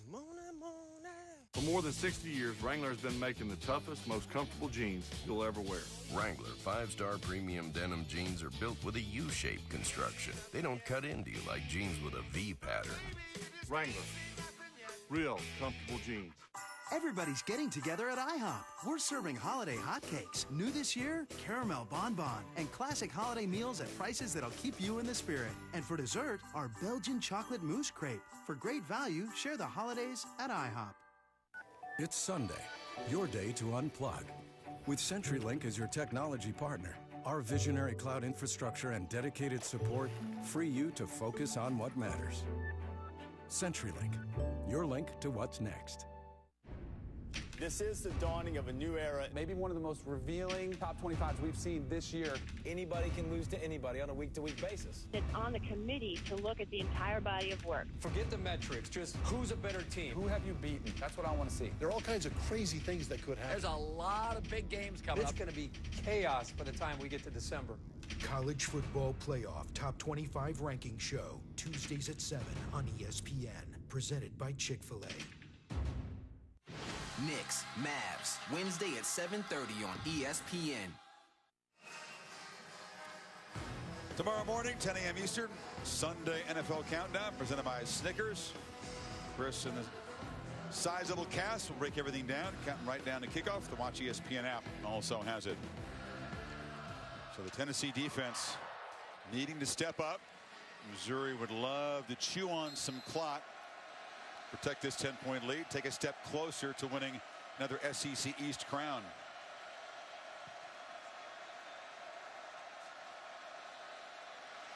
Mock's going to throw it on first down. Again, looping downfield for Sasser. He beats single coverage again. Catch made against McNeil down at the 31. Now there's the room. This time they put Bud Sasser to the inside, and he's one-on-one again. Who's going to win that battle? He's right here. Look at the room out here.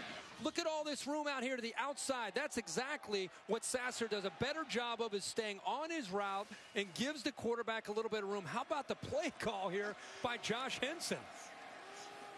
This is Hansbrough. I think Tennessee thought what we thought. They're going to try to chew some clock, run the ball. Boom. A first down shot, and now a nice first down gain by Hansbrough. I love the call. I love an aggressive mentality, the confidence you show in your quarterback and your receivers. Gary Pinkel and his play caller Josh Henson on 1st and 10. Well, I think the call of the game with a 10-point lead on the road. They knew they'd get one-on-one opportunity on the outside. They go to their best receiver, and Sasser delivers. Touchdown here. Just about seal things for Mizzou. Hansbrough cuts it back. Mock was going to throw a block. Tailback kind of dancing in the center. He does get a first down for the Tigers. Of course, Matty Mock's looking to lead the way there out of Kenton, Ohio. He knows what's up. Team player trying to find a way. Coach's son. Unfortunately, didn't get a chance to lay into somebody there. You know, this is a kind of a Matty Mock game. It's been frustrating at times, not very productive. He's made a couple of nice throws here. His QBR this year is just way off from what he had last year. It hasn't been a real showy season for the Missouri offense at all.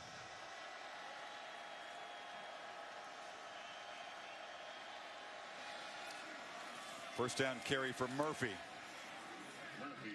But this is going to be a 9-2 football team if they can protect this lead and get out of here. One win away from representing the East in the SEC championship game again. Yep. Owen Williams is down, the defensive tackle from Tennessee. And Chris, it is remarkable to think that. Remarkable to think that. This team, when they came into the SEC from the Big 12, a lot of SEC fans thought, go Missouri into the SEC.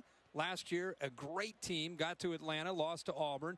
This year, with a couple games left to go, close to securing a win here, they could be one game away from winning, getting back to Atlanta. That's 2 of the first 3 years getting to an SEC championship game.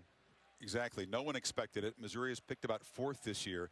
But let's be fair. Yeah. It's been a funky year in this division. South Carolina, massive disappointment. Muschamp fired. You know, Georgia up and down, blasted by the Gators after blasting Missouri. And there are the Tigers, you know, standing, trying to get to 6-1. Call it what it is. It's mediocre. It's at best. I mean, the SEC is always looked at and labeled as the premier conference in the country, but the SEC East has just been so erratic. And we'll see that, you know, if Missouri gets through here today, next Friday, the day after Thanksgiving at home, they've got a game against arguably one of the hottest teams in the SEC right now with Brett Bielema and the Arkansas Razorbacks. Exactly. More on that in a second. Tigers facing a 2nd and 6. They could run the play clock down near 7 minutes if they want to be patient here.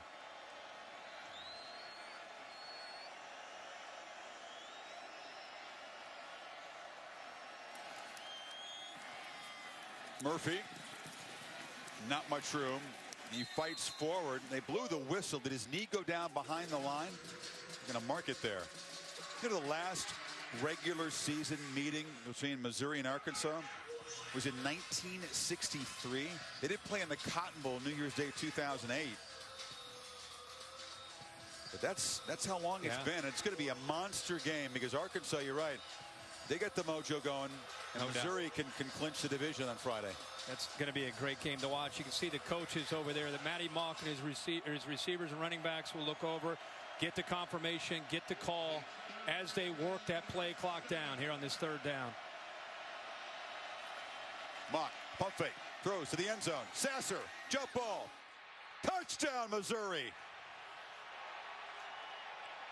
Mock suddenly has caught fire in the fourth quarter, and Missouri builds its lead. They're going to take a double check to make sure he has possession of the ball, and then he gets the right foot down, finishes the process of the catch. It's a touchdown for Missouri, and a great adjustment to the football by Bud Sasser, who is catching fire here in the fourth quarter for the Missouri offense. What a slow start for this pass game, but then Jimmy Hunt makes the big catch and run. Sasser with his 9th touchdown of the season from 13 yards, and Baggett to make it a 17-point Missouri lead. He missed another one. He missed 2 extra points. That one off the upright. Well, and theoretically, it's still a 2-possession game. That's big, yeah. That's a big deal. I mean, we'll see. But Bud Sasser, again, adjusts to the ball, does a good job. The ball is thrown away again from the defender that time, Cam Sutton. Maddie Mock and the Tigers right now feeling good. They're insecure of this football game.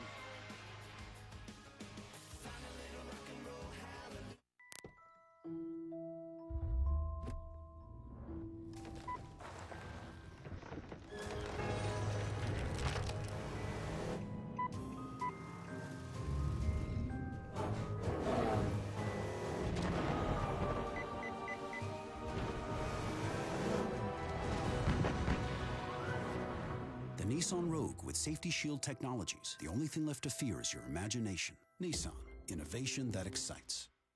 My man has been training ever since he signed that deal with Under Armour. No more Jolly Saint Dick. My man got himself jacked just to show the entire world when the big night comes, he can do it all, baby. That's Armor Clause. Hey, team, let's get shopping. Come on, push it. Oh. Get to Dick's Sporting Goods, the official supplier of Under Armour to the North Pole Workshop. Here, make sure the points go on my scorecard. What? Musical chairs. Fun, right? Well, not when your travel rewards card makes it so hard to get a seat using your miles. That's their game. The flights you want are blacked out, or they ask for some ridiculous number of miles. Honestly, it's time to switch to the Venture card from Capital One. With Venture, use your miles on any airline, any flight, anytime. No blackout dates. And with every purchase, you'll earn unlimited double miles. From now on, no one's taking your seat away. What's in your wallet?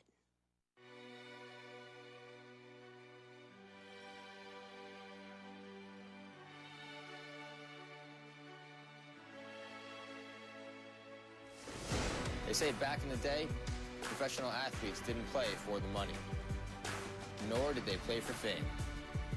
They played for the love of the game. I'm here to say, some things haven't changed.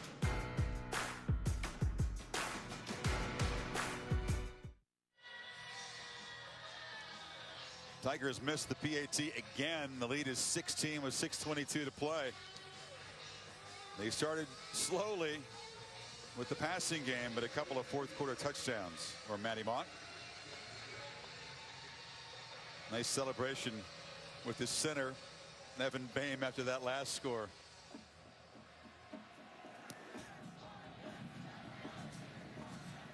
Baggett with the kickoff.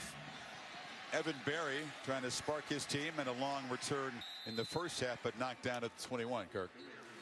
Chris is a great coaching point for what you see from Sasser one-on-one here. I love how he stays to the end of his route and he doesn't leak to the outside. Watch how he gives his quarterback a little bit of room to work with right there. Instead of leaking this way and giving the quarterback no room to throw, he stays upfield and then gives Maddie Mock plenty of room to be able to drop it in the bucket right over the shoulder of Sasser, who adjusts to the football very, very well and high points the ball.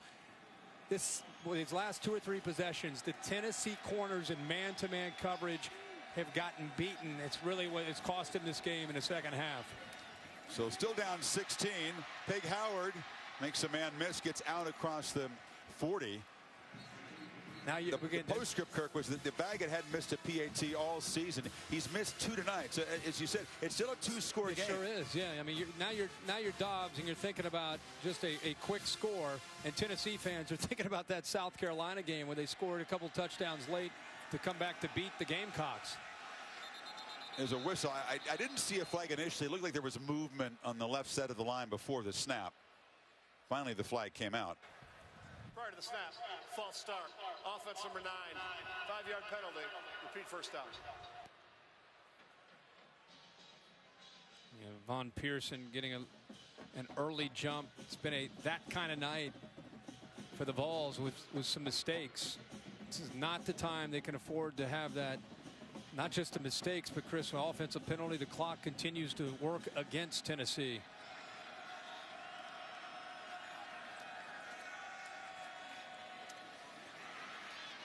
This is a team that scored a touchdown on a fake field goal connection between two walk-ons, but the offense has not done a whole lot and will now need to produce 2 late touchdowns and 2 two-point conversions just to force overtime here. And Dave Steckel was willing to give Tennessee and Dobbs the underneath throws, much of the way he's done most of this night. They're keeping 2 safeties on the hash marks, not giving up any big throws downfield.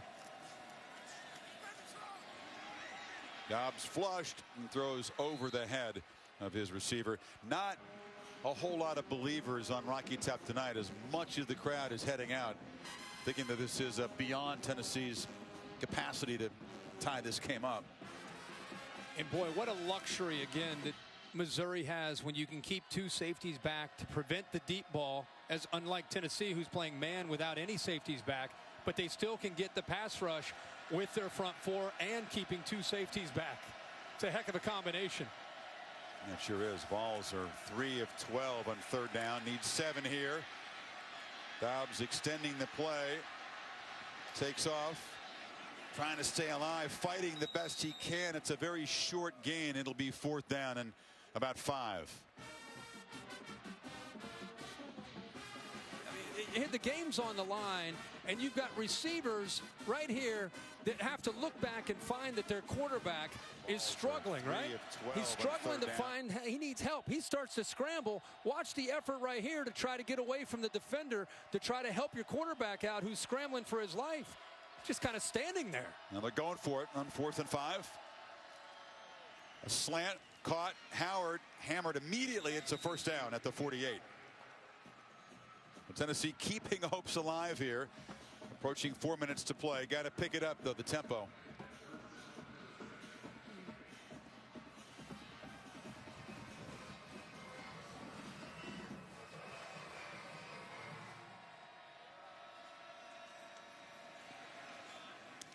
Oh, there's another drop from Pig Howard. He's had a tough night. Yeah, and again, he's usually their most reliable receiver. Just a playmaker and a guy that's known for getting the ball into his hands and getting a lot of yards after the catch. But Chris, I think that's 2 or 3 drops tonight where he's had a chance to make plays. He has made 8 catches, Kirk, but he's been targeted 15 times. A few of them have gone right off of his hands like that one.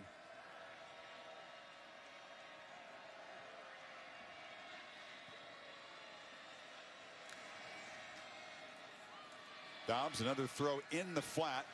Catch made. Johnson knocked down, inbounds, clock moving. We're inside of 4 minutes to go. Just to give you an idea how hard this is to execute, you've got 4 guys rushing. You've got 5 guys dropping underneath from that like 10 to 12 yard range, and you have 2 safeties behind. And again, they're just letting you throw those underneath throws. The only way you're going to score or make a big play, throw underneath. Somebody's got to break a tackle and make somebody miss. And there's a sliding catch made. 1st down. Ryan Jenkins, young receiver, came up with that play, and Tennessee is starting to finally show some urgency here. Yeah, and remember, 3:30 left, 3 timeouts. There needs to be urgency. They need to get the ball in the end zone, but because they have the 3 timeouts and it's a 2-possession game, you're still thinking you have a chance if you're Tennessee and Josh Dobbs. Dobbs over the middle, caught in traffic, bouncing off his Pearson, who's hauled down inside the 15. There they do a nice job of finding a crease. That was a Tampa 2 coverage, which means you have 2 safeties that are back deep. In the middle linebacker, the Mike linebacker, Michael Shear, just ran back to the middle of the defense to take anything downfield down the middle. So they found a crease in between the safety and the middle linebacker. So Missouri will spend a timeout on defense as the Volunteers are threatening with 2:59 left.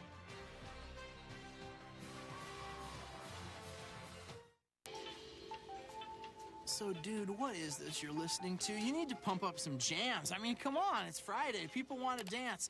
Yeah, Phil knows what I'm talking about, don't you, Phil? Let's break out the glow sticks. It's time to get this party started. Whoop, whoop. Wow, MJ in the house.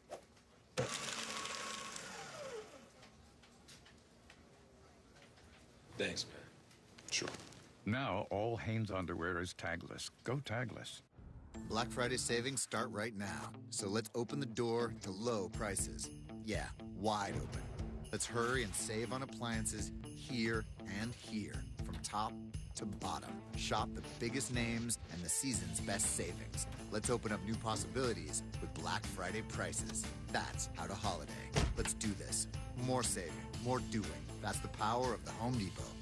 Get this Maytag or GE washer, your choice, at just $3.99. Ravens and Saints on Monday night, 8:15. As you see, Smokey hadn't given up. No, he's still hanging in there. Volunteers need to score and get a 2-point conversion to keep hopes flickering here. Then they have to decide whether they would onside kick it or kick it away and use the timeouts against Missouri. Again, getting upfield, finding the vertical seams against those two safeties. You see it right in the middle on the hashes. Fires near side. Howard can't hold it again. And to reach down low wasn't perfectly placed, but certainly catchable. You know what, though? It's an incompletion and the clock stops. It's not necessarily about first down, second down, third down. It's more about the clock. You know, it's an incompletion. The fact he would have caught that ball and picked up 4 or 5 yards, the clock would have continued. So that's almost an okay miss there by Tennessee. Now they throw far side. Catch made in traffic. Clock will continue to move. Jason Kroom getting involved. It's third down.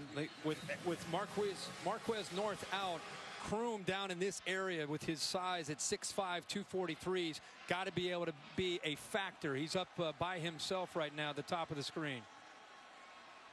Third down, inside 2.5 minutes to play. Dobbs takes off.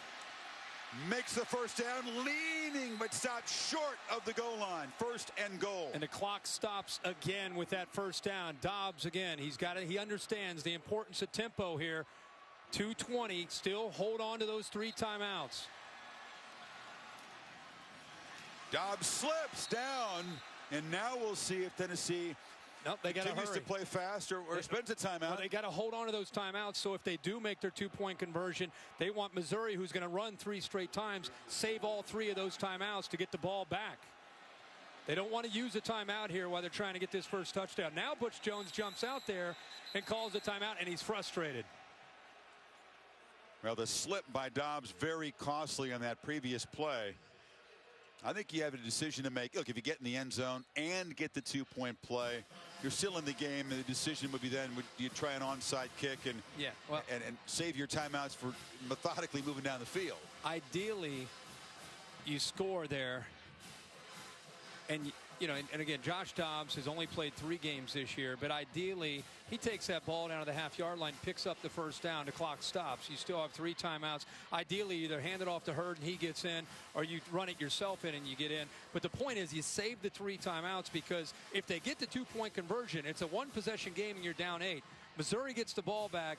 They're thinking about, let's kill the clock. They're going to run 3 straight times. If they don't get a first down and you go timeout, timeout, timeout, you get the ball back to Dobbs without any timeouts, but with about 1.5 minutes to go in the game, and you got a real shot. First things first, though. They throw to the end zone. Leaping play, touchdown. And Jason Kroom creates the first big play Tennessee will need if they're going to create a miracle here.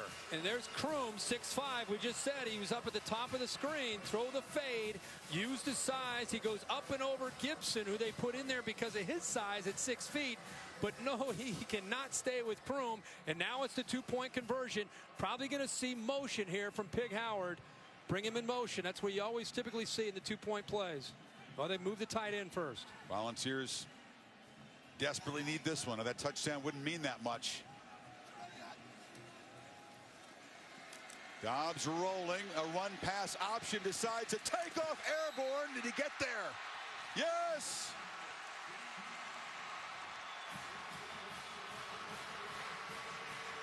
And Tennessee within 8 as they check out whether or not he got the pylon in this leap. How about the effort from the sophomore. He goes up in the air. It's about the ball. It looked like it was on the inside of the pylon for the two-point conversion. You go back to that missed extra point by Missouri. That's why we're in this situation. Both of them. Couple of them. Take another look. There's Golden, of course, chasing him. He's well inside the pylon for the two-point conversion. Golden tried to knock him sideways and out of bounds, but a great effort by the quarterback. Wow. Now they still have 2 timeouts. They had to use one. They still have the 2 timeouts. Try the onside kick, and if it fails, your defense still can get you the football back. But losing that 1 timeout will cost them about 40 seconds, 35 to 40 seconds. It was a pretty methodical drive, Kirk. It took him 14 plays to cover the 79 yards. It took them 4.5 minutes. They have drawn back within 8. They would have liked to do it a little quicker than that, to be honest. No doubt about it, but the fact that they found a way to get the ball into the end zone gives them a chance.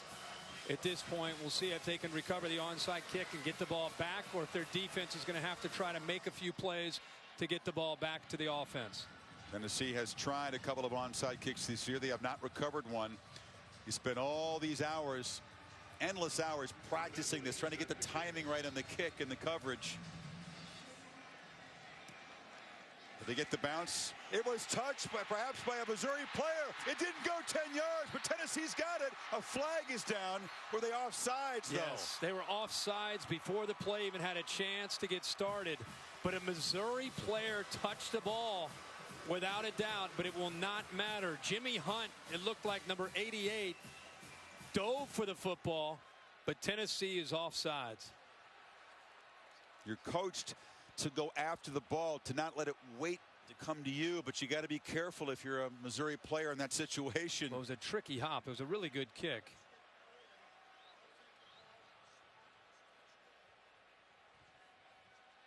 Flag came out quickly. Let's take another look and see.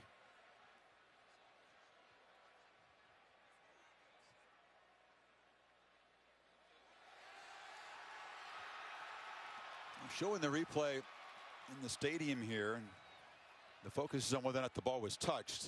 And that's showing an angle that reveals whether the Volunteers were too quick off the line.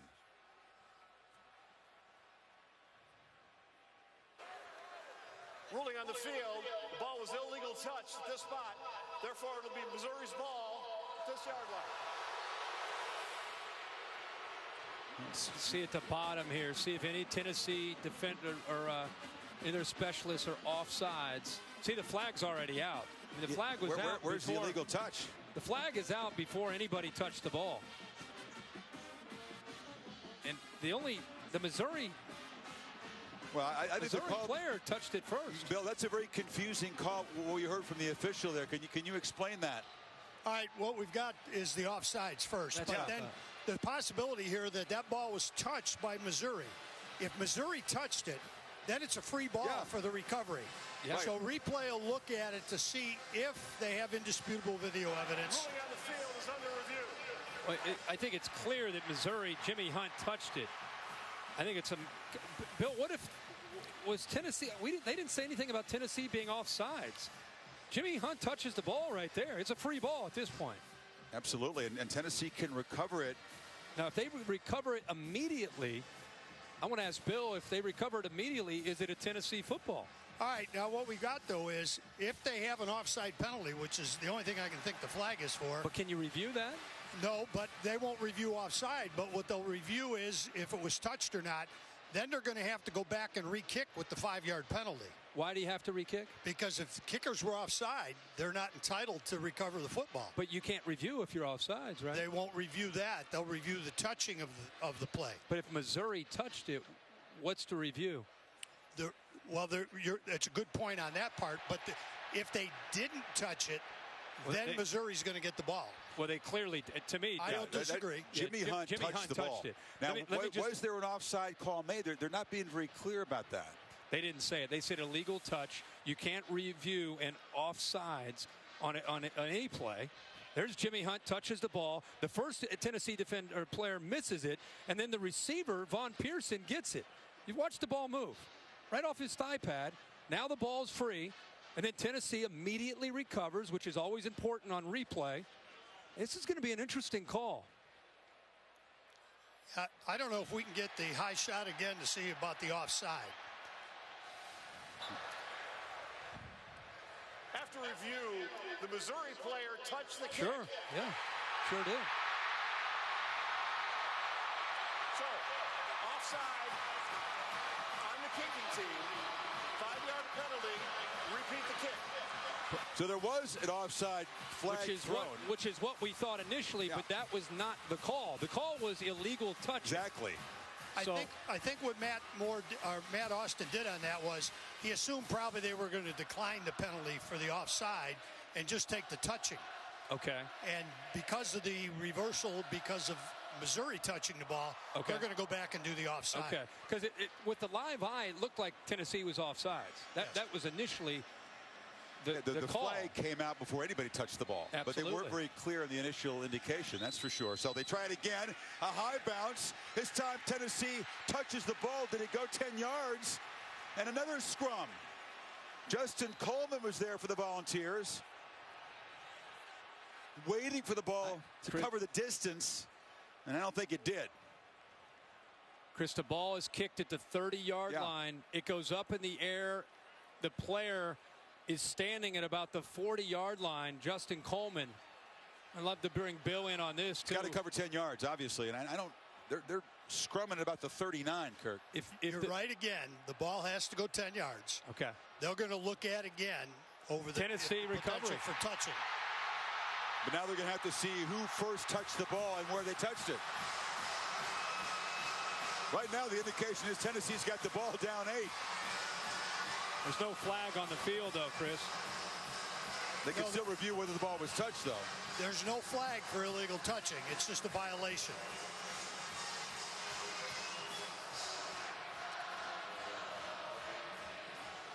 There's some confusion with this crew, to say the least, in these two onside kicks.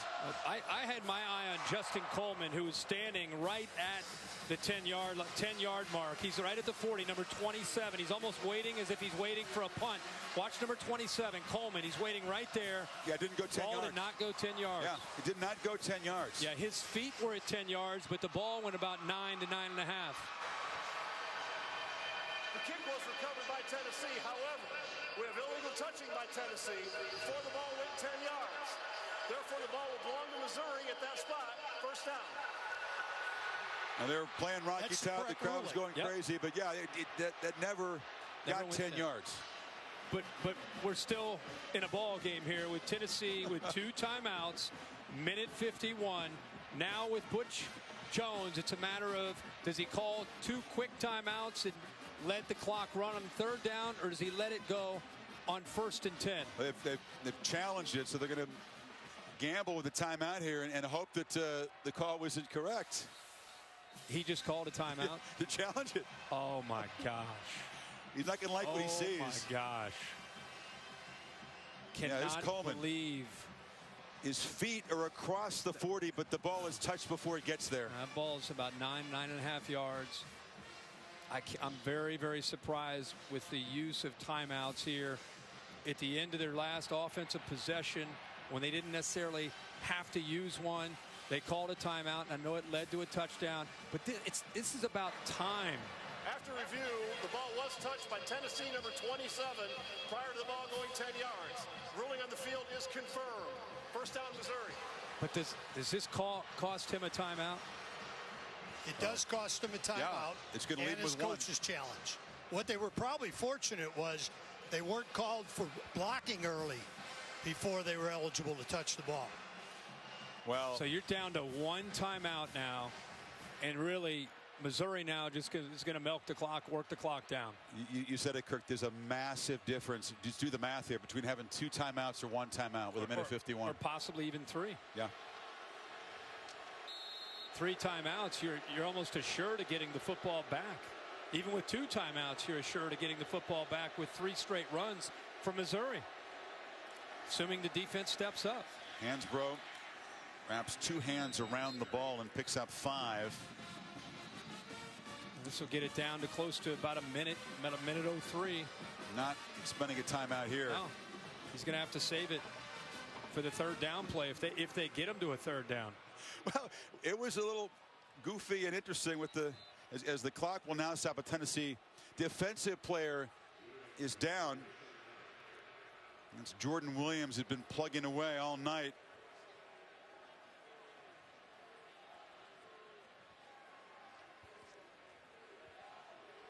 So clock temporarily stopped with 1:29 to go. A reminder that the selection committee will reveal this week's bracket. Who's out, who's in for now. Chick-fil-A presents it 7 o'clock Eastern time on ESPN. So Missouri made this whole drama possible. Baggett missing the second of his 2 PATs to keep it at 16. Tennessee drives down. Some heroic stuff by Dobbs to cut it to 8. And then back-to-back confusing onside kicks. Missouri keeping possession as Williams walks off. And the Volunteers down to just one timeout. Now with the injury, they reset the play clock. And now Missouri is going to be able to work even more time off of the clock. They would have had to have snapped that ball at about minute 3, minute 4. Now they're going to be able to get it under close to 50 seconds. Yep. So the injury, I don't know how badly he was injured, but cost him about 10 to 12 seconds. And Missouri really doesn't need to do much of anything on offense to bleed this clock down and get to 9 wins within 1 win of another SEC East title. It's Murphy protecting the ball and wrestled down. The special teams for the Tigers were not good tonight. Not good at all. They missed 2 PATs. You allow a fake field goal touchdown, give up a big kickoff return. Tennessee punted very well. But Matty Mock in the 4th quarter, a couple of touchdown passes after they hadn't done much all night with the passing game. Not very productive, but clutch, Kirk. Yeah, clutch and really delivered there in the 4th quarter with the way Matty Mock, they had some one-on-one opportunities and they hit them with the receivers, Jimmy Hunt and Bud Sasser. I tell you, it really sets up for next week. That's going to be a great football game to watch with Missouri and playing Arkansas. But I'll tell you, this young man battles. He hasn't had a great year because of a lot of new people around him. He's at times tried to do too much. But he's really, the last couple weeks, I think, settled in, starting to play good football. They're healthier. I think he has more confidence in the players around him.